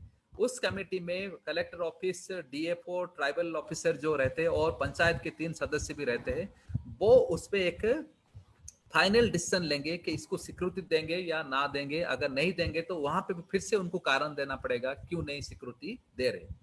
तो वहां पे अगर डीएलसी अप्रूव करता है तो आपको बना का अधिकार जो आपने एक दावे दिए थे, वो आपको एक टाइटल, जो क्लेम का एक आपको एक गवर्नमेंट डॉक्यूमेंट मिलेगा जिसपे आपका लीगल राइट्स रिकॉग्नाइज किया जाएगा। अगर वो रिजेक्ट होता है वहां से, तो आप हाई कोर्ट और सुप्रीम कोर्ट में जो संविधान में अधिकार दिया गया है, आर्टिकल 32 और आर्टिकल 226, जो रिट पिटिशन आप डाल सकते हैं कि डीएलसी के डिसीजन के अगेंस्ट में, अगर आपको लग रहा है जो कारण दिया गया है वो गलत तरह से आपका रिजेक्ट किया गया है। तो ये रहा प्रक्रिया जहां ग्राम सभा से शुरू होता है और डिस्ट्रिक्ट लेवल कमेटी में ये जाके ये आपका फाइनल डिसीजन होगा। और वो डिसीजन अगर आपको मान्यता नहीं मिल रहा है टाइटल पे और आपका रिजेक्ट हो रहा है और आपको लग रहा है आर्बिट्रेरली डिसीजन लिया गया है, तो आप आपके अधिकार रिट पिटिशन डाल के उसको चैलेंज कर सकते हैं। नाउ ये सब प्रक्रिया, ये सब होने के बाद इतने सारे जो मैंने बताया प्रोग्रेसिव प्रोविजंस रखा गया है जहां पे ग्राम सभा को इतने सारे पावर दिया गया है। अगर हम लास्ट 12 साल का ये इतिहास देखें तो बहुत ही निराशजनक इतिहास रहा है ये बनक अधिकार का। ये निराशजनक इसलिए रहा है कि आज तक अगर देखें, जैसे अशोक जी से बता रहे थे कि बहुत ही कम ऐसे स्टेट्स है, जैसे कि हमारे पूरे 30 स्टेट्स में जम्मू कश्मीर को मिला के अभी देखोगे तो ऐसे 10 स्टेट्स है जहां पे बनक अधिकार का एक भी क्लेम नहीं हुआ है। नॉर्थ ईस्ट के बहुत सारे स्टेट इसमें दावे नहीं डाल रहे, उत्तराखंड, हिमाचल प्रदेश, बहुत सारे स्टेट में यहाँ पे दावे नहीं डाला जा रहा है, और दावे जब डाल रहे वो नहीं मिल रहा है। तो ऐसे 10 स्टेट का कोई भी डाटा सेट हमारे पास नहीं है। और बाकी जो 20 स्टेट्स है, जो मान लो सेंट्रल इंडिया के स्टेट्स है जहाँ पे ज्यादा फॉरेस्ट है, मध्य प्रदेश, ओडिशा, छत्तीसगढ़, झारखंड, ईस्टर्न बेल्ट पे, तो ये सभी स्टेट पे जहां जहां पे बनक अधिकार लागू हुआ है, उसी स्टेट्स में अगर हम देखें पूरा देश भर में आज के तारीख में 19 लाख ऐसे दावे मिले हैं, वो व्यक्तिगत अधिकार 19 लाख मिले हैं व्यक्तिगत अधिकार, और 76,000 मिले हैं सामूहिक वन हक अधिकार। और ये 19 लाख जो व्यक्तिगत अधिकार मिले हैं, अभी मैं बात कर रहा हूँ जून 2020 का जो रिपोर्ट आया है मिनिस्ट्री ऑफ ट्राइबल अफेयर्स, उसमें जो डाटा सेट दिया गया है, पूरा देश भर में 19 लाख ऐसे व्यक्तिगत अधिकार मिला है। लेकिन ये 19 लाख जो मिला है, उसमें से जो टॉप 5 स्टेट्स है, वो टॉप 5 स्टेट्स से व्यक्तिगत अधिकार के लिए अपने त्रिपुरा, महाराष्ट्र, ओडिशा, छत्तीसगढ़ एंड मध्य प्रदेश, ये 5 स्टेट ही 70% व्यक्तिगत अधिकार ये 5 स्टेट्स में ही मिला है। और बाकी जो रहा अपना 25 स्टेट्स में सिर्फ 30% ही व्यक्तिगत अधिकार मिला है। अगर हम सामूहिक अधिकार की बात करें तो सामूहिक अधिकार में भी बहुत सारे स्टेट्स ने कुछ भी प्रक्रिया शुरू नहीं की है। यहाँ पे फिर से वही स्टेट्स आ रहे हैं जो मैंने बताया व्यक्तिगत अधिकार के लिए। सिर्फ त्रिपुरा यहाँ पे ना रह के गुजरात यहाँ पे आ जाता है जब हम बात करते हैं सामूहिक वन हक अधिकार। लेकिन दोनों व्यक्तिगत और सामूहिक का अगर हम देखें, ग्राउंड लेवल रियलिटी देखें, तो ये बहुत ही डिसअपॉइंटिंग है ना। डिसअपॉइंटिंग इसलिए है, जैसे मैंने बताया 4 हेक्टेयर तक ये मिलना चाहिए अगर उनका अधिकार में जमीन था। लेकिन ऑल इंडिया लेवल पे अगर देखें हम 10 एकड़ तो कहीं पे भी आज तक हमने नहीं देखे। सिर्फ एक ही गांव हमने धानु में देखे जहां पे एक परिवार को 10 एकड़ उन्होंने दावे डाले थे, उनको 10 एकड़ मिला। पूरा हमने जितने भी अभी तक कुछ हम 100 गांव के ऐसे स्टडी किए होंगे ओडिशा, छत्तीसगढ़, झारखंड, महाराष्ट्र में, कहीं पे भी किसी भी हाउस होल्ड को 10 एकड़ का जमीन व्यक्तिगत का नहीं मिला है। जो नेशनल एवरेज है 2.18 एकड़ है।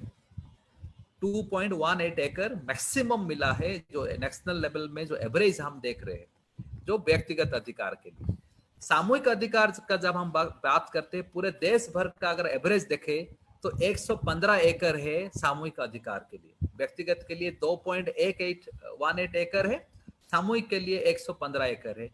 जब सामूहिक के लिए लोग एलिजिबल है हजार एकड़ जमीन के लिए, लेकिन उसके सरकार कोई भी स्टेट हो, कोई भी पॉलिटिकल पार्टी के उसमें रूल कर रहे हो, तो सामूहिक वन हक अधिकार बहुत ही कम रिकॉग्निशन हुए। तो ये ऑल इंडिया लेवल का पिक्चर था। अगर हम सिर्फ महाराष्ट्र का बात करें, अभी मैं 10-15 मिनट महाराष्ट्र के बारे में बता के उसके बाद मैं अपना प्रेजेंटेशन खत्म करूंगा। जैसे कि मैंने बताया, महाराष्ट्र का एक अलग ही इतिहास रहा है वो वन हक अधिकार कायदा लाने में और कायदा को अमल करने में। और उसमें बड़ा रोल रहा है जो ग्रास रूट लेवल में जो संगठन है, जो संस्था है, चाहे वो अखिल भारत किसान सभा हो, और विदर्भा में बहुत सारे ऐसे संस्था है जो इंडिपेंडेंस डे से मनरेगा जैसे कायदा आया, फिर उसके बाद लैंड रिफॉर्म्स महाराष्ट्र में, चाहे ताने हो, पालघर हो, धानु हो, विदर्भा रीजन हो, तो इसका एक इतिहास अलग है जहाँ पे जो कलेक्टिव एक्शन रहा है, जो संगठन लोग रहे, उसमें बहुत सारा उनका योगदान रहा है। अगर महाराष्ट्र आज एक लीडिंग स्टेट जब बोल रहे, लीडिंग स्टेट मतलब दूसरे स्टेट को कंपेयर करने से देखते तो महाराष्ट्र दूसरे स्टेट में एफआरए में अमल करने में थोड़ा आगे है।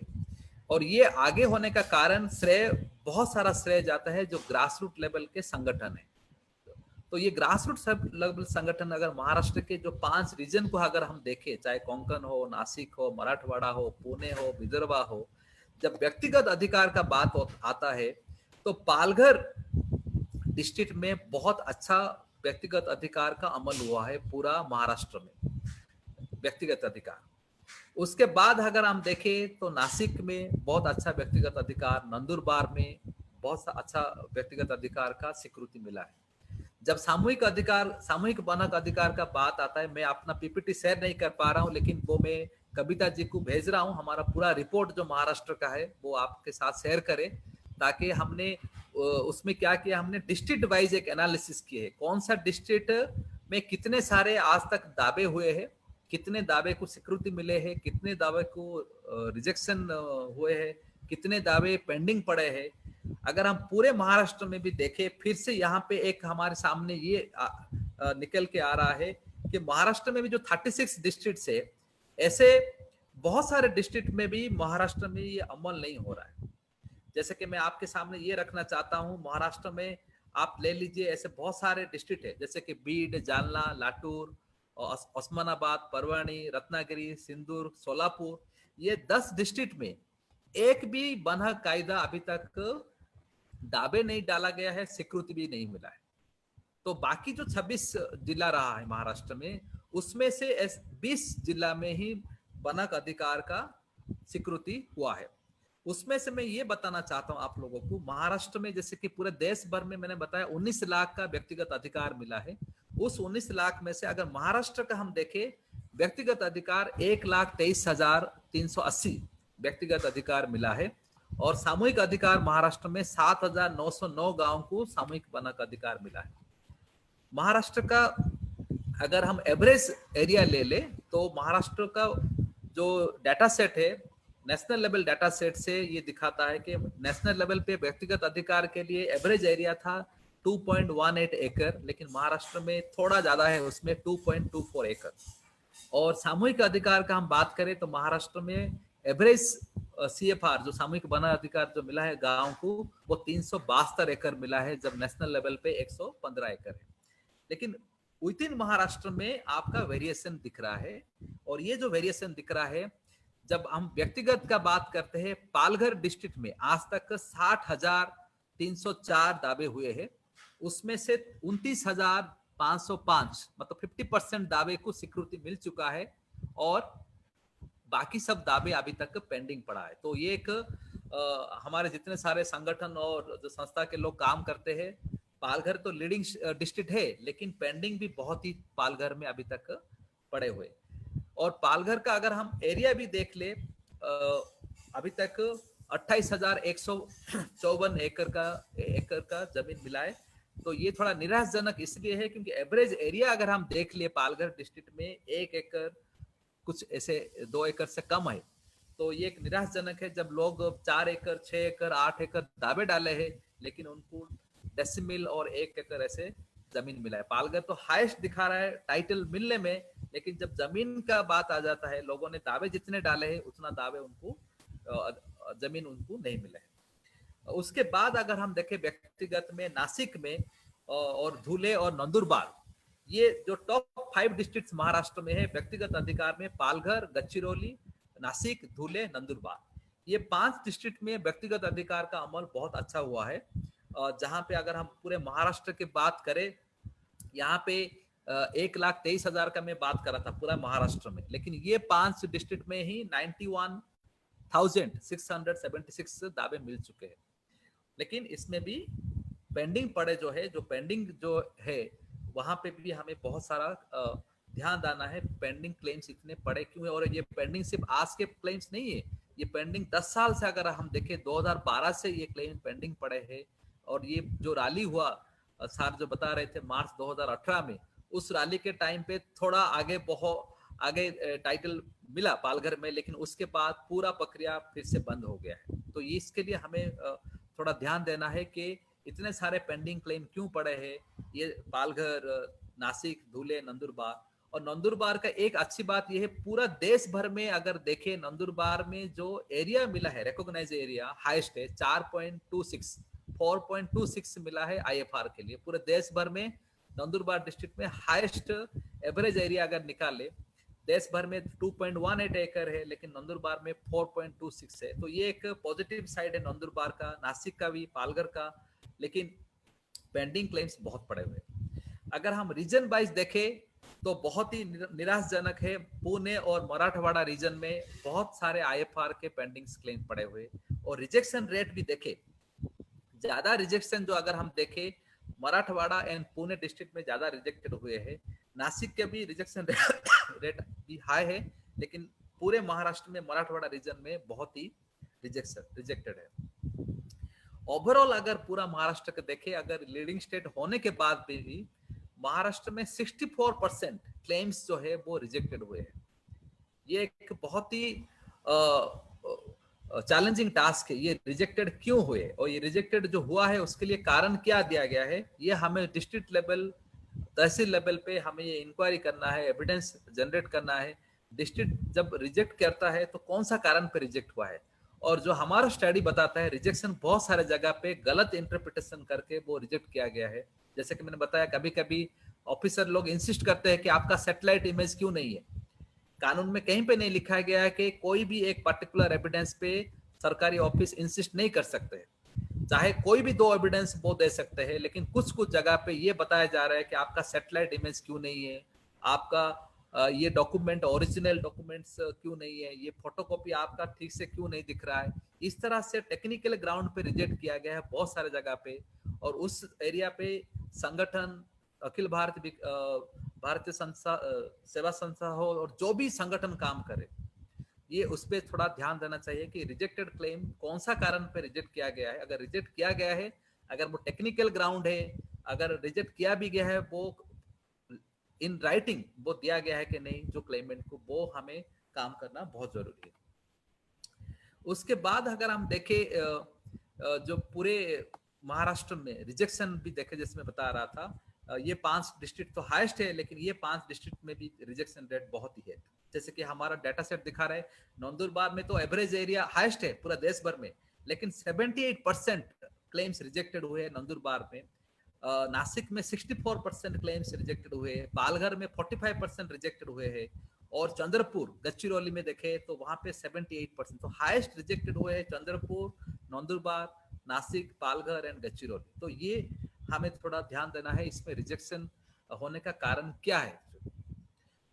उसके बाद मैं ये बताना चाहता हूं कि महाराष्ट्र में ओटीएफडी के राइट्स जो हम बात करते हैं नॉन आदिवासी लोग के, तो इसमें थोड़ा एक पॉजिटिव साइन ये दिख रहा है। स्पेशली कोल्हापुर में अगर हम देखें, और बुल्डाना, कोल्हापुर, ये डिस्ट्रिक्ट में ओटीएफडीज जो अदर ट्रेडिशनल फॉरेस्ट डवेलपर्स के लिए पूरे महाराष्ट्र में अगर देखें तो 15,658 ओटीएफडी राइट्स मिले। ये पूरा देश भर में हाईएस्ट है, क्योंकि ओडिशा में जहां में हमने स्टडी किए ओनली 73 ओटीएफडी क्लेम्स को स्वीकृति मिला है, लेकिन महाराष्ट्र में ओटीएफडी क्लेम्स बहुत रिकॉग्नाइज हुए, स्पेशली ये जो जैसे कोल्हापुर में, भंडारा, गोंदिया, गढ़चिरौली, ये डिस्ट्रिक्ट में।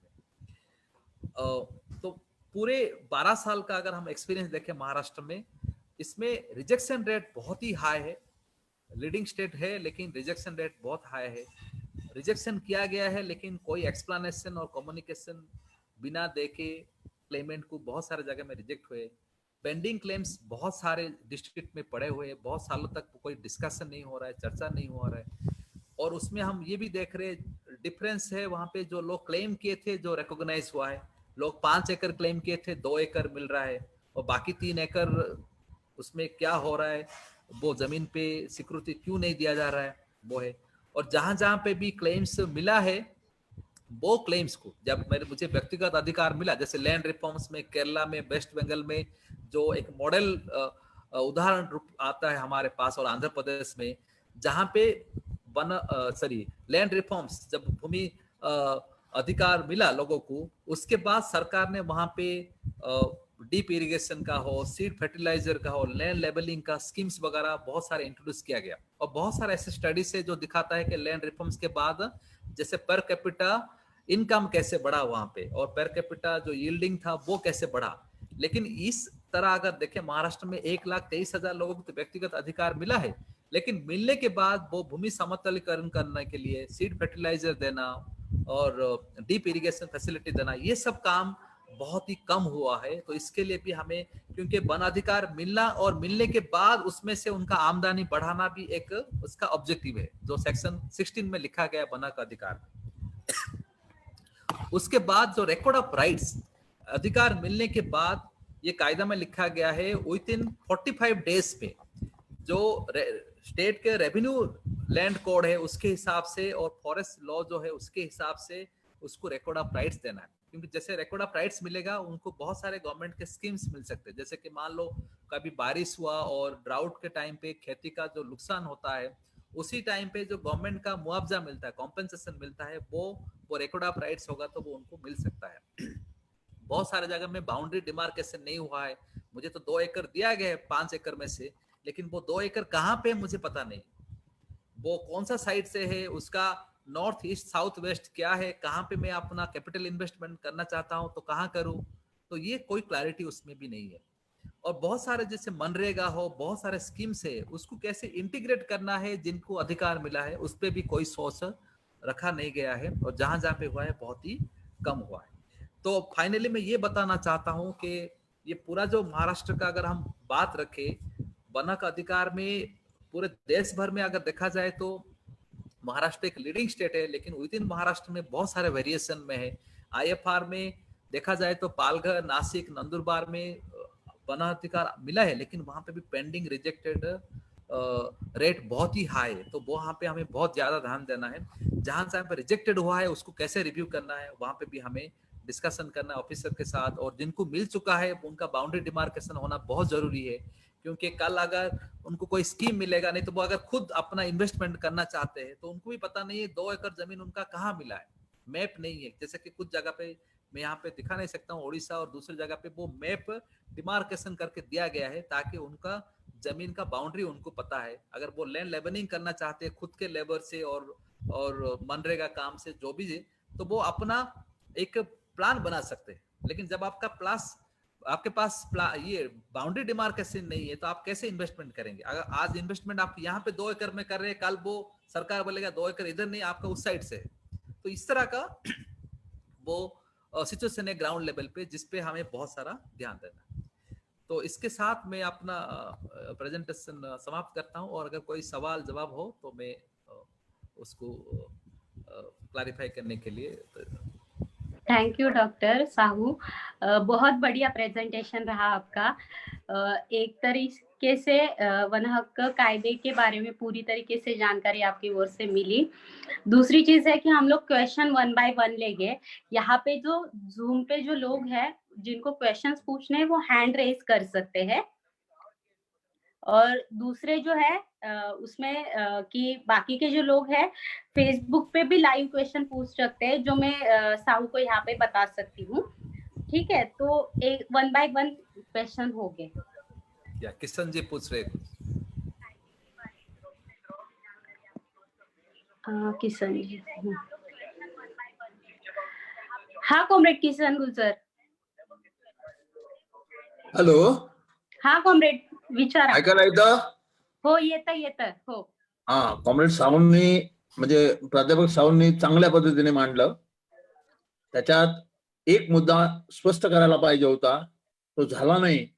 मी प्रश्न नाही विचारत आहे, त्याची स्पष्टता यावी म्हणून मी त्यांना सुचवतोय की जी तहसील कमिटी नसते, उपविभागीय कमिटी असते, आणि ह्या उपविभागीय समितीला ग्रामसभेने मंजूर केलेले दावे नामंजूर करता येतात का, रिजेक्ट करता येतात का, किंवा अपार्थ करता येतात का, याच्या बाबत स्पष्टता झाली पाहिजे.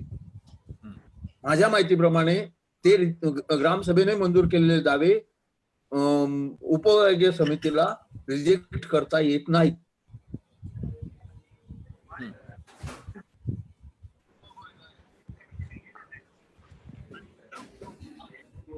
अजून कोणी असेल तर मराठीत प्रश्न विचारू शकता, आणि आपलं जे फेसबुक लाईव्ह सुरू आहे तिथेही प्रश्न आपण विचारले जाऊ शकतात. म्हणजे दोन्ही तिथे टाईप करून जर प्रश्न विचारले तर मी इथे विचारेन.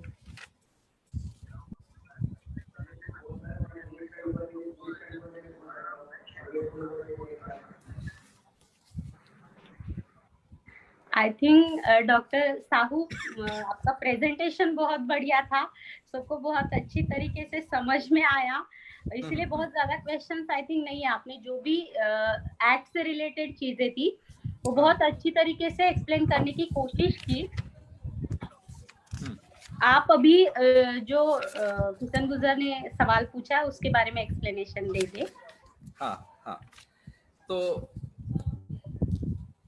जो किशन सर ने पूछे, ये जो रिजेक्शन, रिव्यू और रिव्यू का जो तीनों प्रकार जो अप्रूवल, जब ग्राम सभा अप्रूव करते हैं क्लेम्स वगैरह, जैसे कि हमारा चैप्टर जो है चैप्टर नंबर 4 पे एक सेक्शन 6 है, तो वहाँ पे अथॉरिटीज के पावर्स और रोल्स के बारे में लिखा गया है कानून में।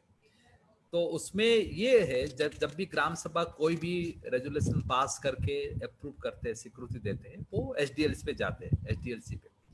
तो एचडीएलसी पे जो डिसीजन होगा, इसमें डिसीजन 3 तरह के हो सकता है जैसे मैंने बताया, लेकिन सर बोल रहे कि रिजेक्शन का ये जो एचडीएलसी के पास पावर है नहीं, और डीएलसी के पास है नहीं। किशन साहब वही है ना आपका सवाल? हाँ, तो लेकिन इसमें ये है सर, जो सेक्शन, आप थोड़ा अनम्यूट कर दीजिए, अनम्यूट कर दीजिए।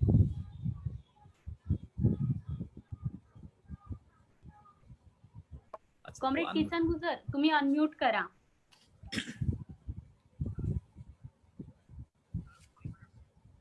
ठीक है, मैं बता देता हूँ, शायद अच्छा ठीक है, unmute ठीक है था। सर. तो इसमें ये प्रावधान है सेक्शन 6 के जो क्लोज 4 में, अगर कोई भी व्यक्ति, कोई भी पर्सन एग्रीव्ड है, जो भी उसको लग रहा है इनजस्टिस हुआ है, एचडीएलसी जो भी डिसीजन ले, क्योंकि एचडीएलसी जब आपके क्लेम जाते हैं एचडीएलसी लेवल पे, वो क्लेम पे एचडीएलसी को डिसीजन लेना, तो वो डिसीजन, जो भी डिसीजन लेंगे, वो डिसीजन क्या हो सकता है? एक तो वो जो ग्राम सभा ने क्लेम्स दिए हैं उसको स्वीकृति दे सकते हैं, नहीं तो उसको रिव्यू कर सकते हैं, बोल सकते हैं कि आप ग्राम सभा को लौटा सकते हैं कि ये हमें एविडेंस नहीं है, ये हमारे पास जो प्रूफ है, जो, क्योंकि एचडीएलसी लेवल पे डीएफओ के लेवल के ऑफिसर भी बैठते, सॉरी फॉरेस्ट डिपार्टमेंट के ऑफिसर बैठते, एसोसिएट कंजर्वेटर ऑफिसर बैठते हैं, तो उनका जो भी रिमार्क्स होगा, वो रिमार्क्स वो ग्राम सभा को फिर से वो भेजना जरूरी है। अगर वो स्वीकृति नहीं देते, अगर स्वीकृति देते हैं वो डीएलसी पे चला जाता है, अगर वो स्वीकृति नहीं देते हैं तो उसका कारण देना है। तो स्वीकृति, जैसे कि वो उनको लग रहा है कि हम ये एक्सेप्ट नहीं करेंगे, तो एक्सेप्ट आप क्यों नहीं कर रहे हो, आपको कारण देना है, ठीक है। तो जब वो कारण देते हैं, एक्सेप्ट हम इसलिए नहीं कर रहे क्योंकि ये 2005 के बाद ये जमीन पे अधिकार हुआ है, तो वो हमें समझना चाहिए कि एचडीएलसी लैब आप जब बोल रहे रिजेक्ट नहीं कर सकते, ये वर्ड रिजेक्ट तो उसमें मेंशन नहीं हुआ, लेकिन ये तीनों डिसीजन हो सकता है, आप रिव्यू कर सकते हो उनको, अगर अमान्य कर रहे हो तो अमान्य का कारण बताना है आप। तो अमान्य का जो कारण जब बताते हो, वो कारण को अगर ग्राम सभा उसमें राजी नहीं हो रहे, वो कारण पे उनको लग रहा है कि ये गलत इंटरप्रिटेशन हुआ है, तो उसको नेक्स्ट 60 डेज पे ग्राम सभा उसको डीएलसी में चैलेंज कर सकते हैं, ठीक है। तो ये सेक्शन 6 क्लॉज 4 में ये लिखा गया है, एचडीएलसी का कोई भी डिसीजन अगर ग्राम सभा के खिलाफ जा रहा है और ग्राम सभा के जो सदस्य दावे डाले उनके खिलाफ जा रहा है, तो वो डिसीजन को नेक्स्ट 60 डेज पे हम डीएलसी में चैलेंज कर सकते हैं। तो हम चैलेंज तभी करेंगे जब हम एचडीएलसी का कोई निर्णय हमें अमान्य लग रहा है, जब वो हमारे एविडेंस के खिलाफ वो बोल रहे हैं और आर्बिट्रेरली इसको मिस इंटरप्रेट कर रहे हैं। तो ये बात रखा गया है क्लॉज 4 में, जो चैप्टर आपके नंबर चैप्टर 4 में सेक्शन 6 क्लॉज 4 में इस तरह का इंटरप्रिटेशन दिया गया है। धन्यवाद सर, और एक सवाल है, डॉक्टर अजित नवले ने पूछा है फेसबुक पे, जो डिस्ट्रिक्ट कमिटी देते हैं जिल्हा समितीच्या विरोधात कोर्टात जाता ही नाही, मतलब हम लोग जा नहीं सकते, ऐसा कोई रिकमेंडेशन वो एक्ट में है क्या, ऐसा उनका सवाल है। नहीं, आप नहीं, डीएलसी का जो कमेटी के बाद जो फाइनल डिसीजन होता है उनका होता है, वो डीएलसी लेवल पे। तो डीएलसी में वैसे मैंने बताया कि अगर वो रिजेक्ट कर रहे हैं तो उसको आप अपने जो संविधान के जो अधिकार दिया गया, रिट पिटिशन आर्टिकल 32 पे जा सकते हो और आर्टिकल 226 में हाई कोर्ट को जा सकते हैं। तो ये एक्ट में अगर हम पढ़े, जो फॉरेस्ट राइट्स एक्ट का एक FAQ निकला था, फ्रीक्वेंटली आस्क्ड क्वेश्चंस, जो मिनिस्ट्री ने इशू किया था, तो उसमें ये लिखा गया है अगर आपका डीएलसी रिजेक्ट करता है तो आप हाई कोर्ट और सुप्रीम कोर्ट में आवेदन डाल सकते हैं। जैसे बहुत सारे केसेस है पेंडिंग है, महाराष्ट्र के देखिए मेलघाट से बहुत सारे ऐसे लिटिगेशन पड़े हैं, नागपुर बेंच पे, ओडिशा के बहुत सारे केसेस हाई कोर्ट में पेंडिंग है, क्योंकि वो आर्बिट्रेरली रिजेक्ट किया गया है डिस्ट्रिक्ट लेवल ऑफिसर के द्वारा। Thank you sir. I think अभी कोई सवाल मुझे नहीं लगता है कि है, क्योंकि यहाँ पे कोई हैंड रेज नहीं है, और जो फेसबुक पे क्वेश्चन था लाइव जो अभी हमारा चल रहा था वो भी मैंने पूछ लिया। बहुत बढ़िया प्रेजेंटेशन रहा सर आपका। एक तरीके से पूरा जो एक्ट है आपने हमारे सामने बताने की कोशिश की, कार्यकर्ता को आने वाले समय में इस एक्ट को समझ के लेके संघर्ष कैसे करना है, इसके लिए आपका बहुत हेल्प रहेगा। और आने वाले मूवमेंट, पूरा जो मूवमेंट चलेगा इस वन अधिकार एक्ट को लेके, उसमें आप हमारे साथ रहेंगे, ये हम आशा करते हैं किसान सभा की ओर से। और आज के प्रोग्राम के हमारे वेबिनार के जो प्रेसिडेंट है कॉम्रेड किसन गुजर यांना मी विनंती करते की त्यांनी अध्यक्ष समारोप करावा।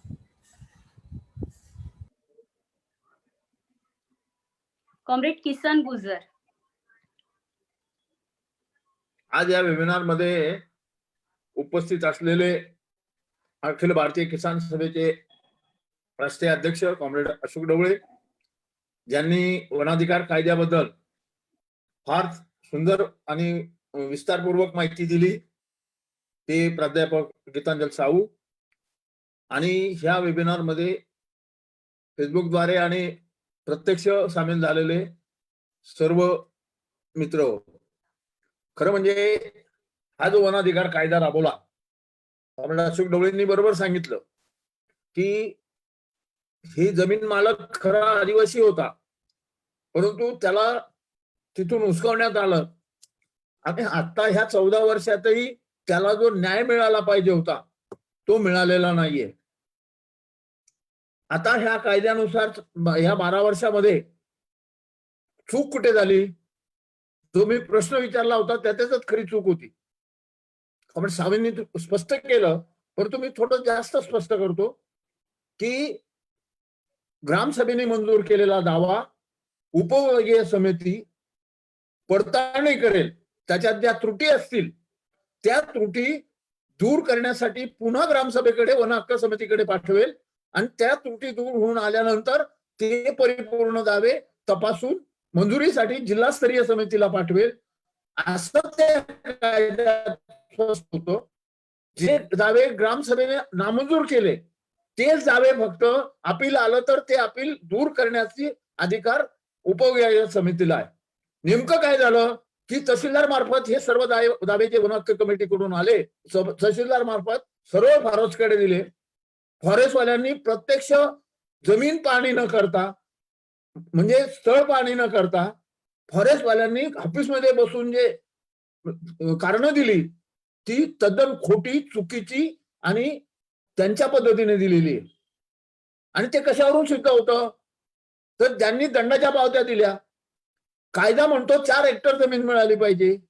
आमच्या नाशिक जिल्ह्यात 2 काय म्हणतात 2 गुंठे, 5 गुंठे, 15 गुंठे, ठाणे पालघरमध्ये सुद्धा अशाच पद्धतीने 15 गुंठ्यापर्यंत जमीन दिलेली आहे. आणि हे कशावरून दिलं, त्यांच्याकडे ज्या नोंदी होत्या किंवा त्यांनी जे ठरवलं ते. आणि ह्या कायद्यामध्ये कायद्याचा उपयोग न करता ज्या दावेदारांचे दावे अपात्र ते सर्व दावेदारांना कमी जमीन मिळाली, त्याचं कारण असं फॉरेस्टने जी सुचवली ती. दुसरं असं की हा कायदा होताना फॉरेस्टचा इव्हिडन्स असलाच पाहिजे, म्हणजे फॉरेस्टचा पुरावा असलाच पाहिजे असं आजपर्यंत मानण्यात आलं, त्याचप्रमाणे अंमलबजावणी करण्यात आली. ते पण साफ चुकीचं आहे. आणि म्हणून आपलं किसान सभेचं म्हणणं आहे की कायद्यामध्ये जसं प्राध्यापक साहूंनी सांगितलं की 2 पुरावे, ते 2 पुरावे कलम 13 नुसार 2 पुरावे, 9 पैकी 2 पुरावे दिले तरी तो दावा मान्य झाला पाहिजे, मंजूर झाला पाहिजे, हे आपलं म्हणणं आहे. परंतु अजून सरकार आणि सरकारी यंत्रणा मान्य करायला तयार नाही, आणि म्हणून 2,32,000 दावे अजून अपात्र आहेत. यासाठी आता जी मे 2020 मध्ये राज्यपालांनी अधिसूचना काढून विभागीय आयुक्त, महसूल आयुक्त यांना अधिकार देऊन जे अपात्र दावे आहेत त्या अपात्र दावेदारांना न्याय देण्यासाठी अपात्र दावेदारांनी अपील करावं अशी सूचना दिलेली आहे. आणि त्या अपात्र दावेदारांनी आपला अर्ज करताना अपात्र झाल्याची नोटीस, त्याबरोबर आपला जातीचा दाखला, बिगर आदिवासी असेल तर त्यांनी 75 वर्षापूर्वी रहिवासी पुरावा, आणि मग कलम 13 मधील जे पुरावे आपल्याकडे असतील ते पुरावे सादर करून ते अपील उपविभागीय समितीकडे द्यावं. उपविभागीय समितीचं ऑफिस लांब असेल तर अप्पर आयुक्त आदिवासी विकास हे नोडल अधिकारी आणि सदस्य सचिव आहेत, त्यांच्याकडे ते अपात्र दाव्याचा अपील देता येईल. त्याला 30 सप्टेंबर पर्यंत मुदत होती, परंतु आपल्याला नोटिफिकेशनच लोकांना उशिरा माहिती झालं, त्यामुळे याची मुदत वाढू शकते आणि वाढणार. आपण अपील तयार करून ते दिलं पाहिजे, आणि पर्टिक्युलर अपील जर आपण दिलं तर ते आपण हे करू, ते दावे पात्र होतील. दुसरा मुद्दा की 7/12च्या बाबतीमध्ये जे दावे मंजूर झाले आता काय होत आहे, 2 गुंठे 4 गुंठे 2 एकर 1 एकर अशी जी जमीन मंजूर झालेली आहे त्याचे सातबारे करण्याची तहसीलदार आपल्या तलाट्यांना खूप घाई झालेली. काही ठिकाणी तर ते पैसे पण उकळतायत. तो भाग बाजूला ठेवा, पण सातबाऱ्यामध्ये जे सातबारा जे बनवून घेण्याची घाई चालवलेली आहे तो सातबारा बनवून घेऊ नये असं किसान सभेचं म्हणणं आहे. त्याचं कारण असं की त्या सातबाऱ्यामध्ये आपला जो दावेदार आहे किंवा ज्याचा दावा मंजूर झाला तो इतर हक्कामध्ये जातो. इतर हक्क म्हणजे काय आहे, तो कब्जेदार सदरी येत नाही, तर त्या दावेदाराला कब्जेदार सदरी घेतलं पाहिजे. तिसरं आणखी त्यापेक्षा भयानक असं की जमिनीचे 3 प्रकार असतात, जिरायती, बागायती आणि पोटखराब. म्हणजे लागवडीसाठी योग्य नसलेली जमीन म्हणजे पोटखराब, ती लागवडीला लायक नाहीये आणि पोट खराब आहे. आणि अशी जर जमीन तुमची दाखवताय की ती पोट खराब आहे, त्याच्यावर लागवड होऊ शकत नाही, तर त्या जमिनी ज्या आदिवासींना मिळेल, बिगर आदिवासींना मिळेल, त्यांना कुठलीही सवलत मिळणार नाही, कुठलंही कर्ज काढता येणार नाही. खास करून आदिवासींना ज्या आदिवासी उपयोजनेचा लाभ घेता येईल तो घेता येणार नाही. आणि म्हणून हे सातबारे करायला विरोध केला पाहिजे. तलाट्याला सांगितलं पाहिजे की आम्हाला तुमचे सातबारे नको, नाहीतर ते सातबारे केले तर फेरफार करायला फार त्रास होईल. शक्यतोवर फेरफार होते का नाही आपण प्रश्न येईल. पण एकूणच सर्व जे वनाधिकारची अंमलबजावणी, ज्या वनाधिकारचा आमच्या नाशिक जिल्ह्यामध्ये बरेच दाव्यांचा निकाल नाहीये, ठाणे पालघरमध्ये बऱ्याच दाव्यांचा निकाल नाहीये, असं प्रत्येक जिल्ह्यामध्ये. तर हे निकाल न मिळाल्यामुळे सुद्धा की वर्षानुवर्ष पेंडिंग आहे. मी सांगेन की तलासरी तालुक्यातल्या उदवाड गावचे 102 अपील केलेले प्रांतांनी अपात्र केल्यामुळे, उपविभागीय समितीने अपात्र केले, पण अजून आता 2 वर्ष झाले अजून त्याचा निकाल नाहीये. असे अनेक आकडे देता येतील.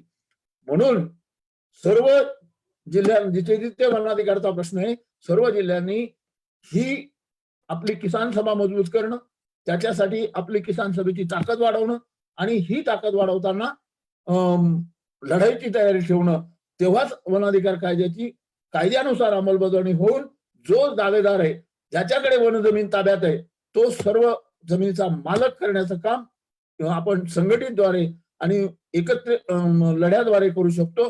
एवढंच मला सांगायचंय. आज तुम्ही सर्व आलात, तुम्ही सर्वांनी प्राध्यापक साहू यांनी जी महत्वपूर्ण माहिती दिली, ऑल इंडिया मध्ये किती दावे पात्र झाले, राज्यामध्ये किती पात्र झाले, त्याचे पर्सेंटेज काय आहे, या सगळे मुद्दे एकदम महत्वपूर्ण आहे. आगामी काळामध्ये हे ज्यांनी टिप्पण करून घेतले असतील नाही तर अजून फेसबुकवरून टिप्पण करून घ्या.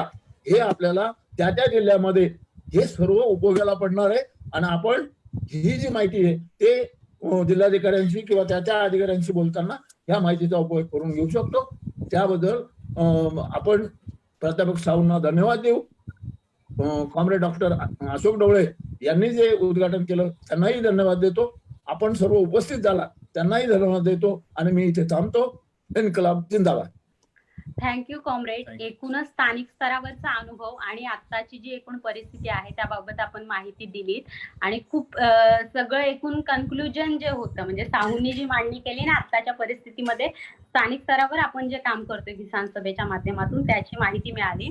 मी आता कॉम्रेड पी.के. लाली यांना विनंती करते की एकूण जे कार्यक्रमामध्ये आपले फेसबुक लाईव्ह आणि झूम वरती जे लोक सहभागी झालेले आहेत त्यांच्या सगळ्यांच्या आभार प्रदर्शनासाठी मी कॉम्रेड पी.के. लाली यांना इन्व्हाइट करते ऑन स्क्रीन.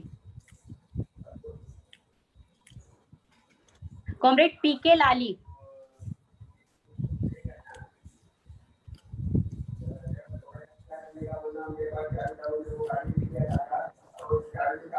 कॉमरेड आवाज आ रहा है? हाँ कॉमरेड आ रहा है। सभी को धन्यवाद। आज जो किसान सभा का नेतृत्व में आज जो एक फेसबुक लाइव आयोजित किया था उसमें जो मेन भूमिका निभाया था कॉमरेड कविता वरे, उनका मैं पहले बार अभिनंदन करता हूँ। आज के जो देश के परिस्थिति के बारे में सबको पता है, मैं उसके बारे में ज्यादा जानकारी देना नहीं चाहते। वन कायदा हक कानून के बारे में कॉमरेड डॉक्टर अशोक ढवळे और अपना विशिष्ट अतिथि प्रोफेसर गीतांजलि साहू ने विस्तारित से अपने को बताया गया। साथों साथ कॉमरेड अपना गुज्जर भी समझाया गया। मुझे एक दो बातें बीच में शायद कॉमरेड कविता बताने में भूल गया लगता है। ये जो आज जो देश भर में जो एनवायरनमेंट एक्ट के नाम पे जो आदिवासी सब और बिगर आदिवासी लोगों को वन पट्टे का बाजी में जो जमीन है सदियों से जो रहता था उन लोगों को हकालने के लिए जो नया कानून बनाया एनवायरनमेंट एक्ट जो 20 जो बनाया गया उसकी मद्देनजर रखते हुए अपना महाराष्ट्र में जो निजित के जो 3 जिला है, एक पूना और एक दूसरा जो रायगढ़ और अपना थाना डिस्ट्रिक्ट में सातों सात 27 गाँव 45 गाँव पूरा निष्कासित होता है, क्योंकि उसमें अपना आदिवासी समाज से और बिगर आदिवासी समाज से बहुत से लोग लाखों लोग रहते हैं। उन लोगों को उनका परंपरागत जो जमीन है वो छीना जा रहा है, उसको जंगल का साथ में जोड़ने का प्रयत्न कर रहा है। जो भीमा शंकर अभयारण्य का नाम पे जो आज जो केंद्र सरकार को जो जो टिप्पणी है उसको ऊपर टिप्पणी करना चाहिए, उसको निषेध करना चाहिए। उसमें जो जनता जो आज भीदित है उसमें कुछ यहाँ का जो ना सरकार और वो ऐसा उनका जो पॉलिटिकल पार्टी का जो ग्राम पंचायत संभालता था वहाँ का जो ग्रामीण जनता को गुमराह करके प्रस्तावित 2016 से प्रस्ताव पास करके बोला हम मंजूर है भीमा शंकर अभयारण्य केंद्र का सपोर्ट में करके ऐसा कुछ ग्राम पंचायत है प्रस्ताव भी पास करके भेजा गया, ऐसा अपने को समझ में आया गया। उसको बहुत बड़ा धोखा है। वहाँ का जनता आज भीदी में वो भीदी अपन को दूर करना चाहिए। उसके लिए किसान सभा उसका नेतृत्व लेना चाहिए। उसी मेरे को बोलना है। मैं ज्यादा कुछ बोलना नहीं चाहता है। मुझे अपना कर्तव्य है कि ऑटो थैंक्स। मुझे सबसे पहले मैं ये जो कार्यक्रम आयोजित किया था किसान सभा के लिए जो कॉमरेड कविता वरे उनको मैं मेरी तरफ से अभिवादन करता हूँ, लाल सलामी करता हूँ। साथों साथ अपना ये जो मीटिंग के जो अध्यक्ष है हमारा एकदम वेटरन लीडर लड़ाऊ लीडर कॉमरेड किशन गुजर, उन्होंने जो 2018 में जो पूना से नासिक से मुंबई का जो लॉन्ग मार्च आयोजित किया था डॉक्टर अशोक देवले का साथ मिलकर उन्होंने जो अपनी गौर गरीब जनता के लिए जो किसानों के लिए जो लॉन्ग मार्च निकाला गया उसमें मुख्य 3 प्रणोदयों में से एक मुख्य था कॉमरेड किशन गुजर थे। उनको मैं ये कार्यक्रम में आने के लिए मैं धन्यवाद करता हूँ। किसान सभा तरफ से हमारा व्यक्तिगत तरफ से मैं धन्यवाद करता हूँ। साथों साथ हमारे एक प्रेरणा स्थान है कि डॉक्टर अशोक देवले किसान सभा के ऑल इंडिया प्रेसिडेंट है, साथों साथ CPIM के सेंट्रल कमेटी मेंबर है, साथों साथ हमारा सब एक प्रणेता है। उनको इन्होंने अपना कीमती समय बिताकर हमारा ये कार्यक्रम में ज्वाइन हुआ, हमारा कार्यक्रम का इनाग्रेशन किया। उनको भी मैं एक लाल सलामी करता हूँ। साथों साथ डॉक्टर प्रोफेसर गीतांजलि साहू, उन्होंने एक प्रोफेसर कैसा रहना चाहिए वो अपन को ये वेब वेबिनार में अपन को दिखाया गया। बच्चे का सरीके हम लोग को स्टूडेंट लोग को कैसे समझाना चाहिए, कानून व्यवस्था कैसे 2006 में जो वन कायदा एक्ट बनने का बाद जैसे कि अभी तक कौन सा स्टेट वो लागू नहीं किया, तो बहुत विरोध है। वो जैसे अपने को जो स्टूडेंट को कैसे समझाया जाता है वैसा अपने को समझाया। प्रोफेसर गीतांजलि साहू को मैं एक बिग सैल्यूट देते हुए लाल सलामी करता हूँ। साथों साथ हमारा कॉमरेड अजित नवले मुख्य वक्ता करके अपना उपस्थित करके बोला था, कई कारण उन्होंने उपस्थित नहीं रहा, फिर भी उन्होंने फेसबुक लाइव में थे। और कॉमरेड अजित नवले को भी मैं एक लाल सलामी करता हूँ। मेरा नाम है PK लाली, मैं थाना शेखर तालुका पार्टी का सेक्रेटरी है। साथों साथ ये वेबिनार में जो जूम मीटिंग में ज्वाइन हुए सभी साथियों को लाल सलाम करता हूँ। साथों साथ हमारा फेसबुक में जो भी लोग लाइक देख रहा था सबको मैं एक लाल सलाम करता हूँ। इंकलाब जिंदाबाद। धन्यवाद कॉमरेड कविता। सो मेरे तरफ से भी मैं आप सभी लोग को बहुत धन्यवाद देता हूँ मुझे इस वेबिनार में बुलाने के लिए और मेरा एक्सपीरियंस शेयर करने के लिए बहुत धन्यवाद। और आगे भी मैं आप लोगों के साथ जो भी बनहक अधिकार के बारे में जानना है उसके साथ जुड़ूंगा। तो उसके लिए कविता Thank you. जी को फैसिलिटेट कर सकते हैं। Thank you very Thank you. Much sir. Thank you sir, thank you, धन्यवाद, नमस्कार। कविता नमस्ते।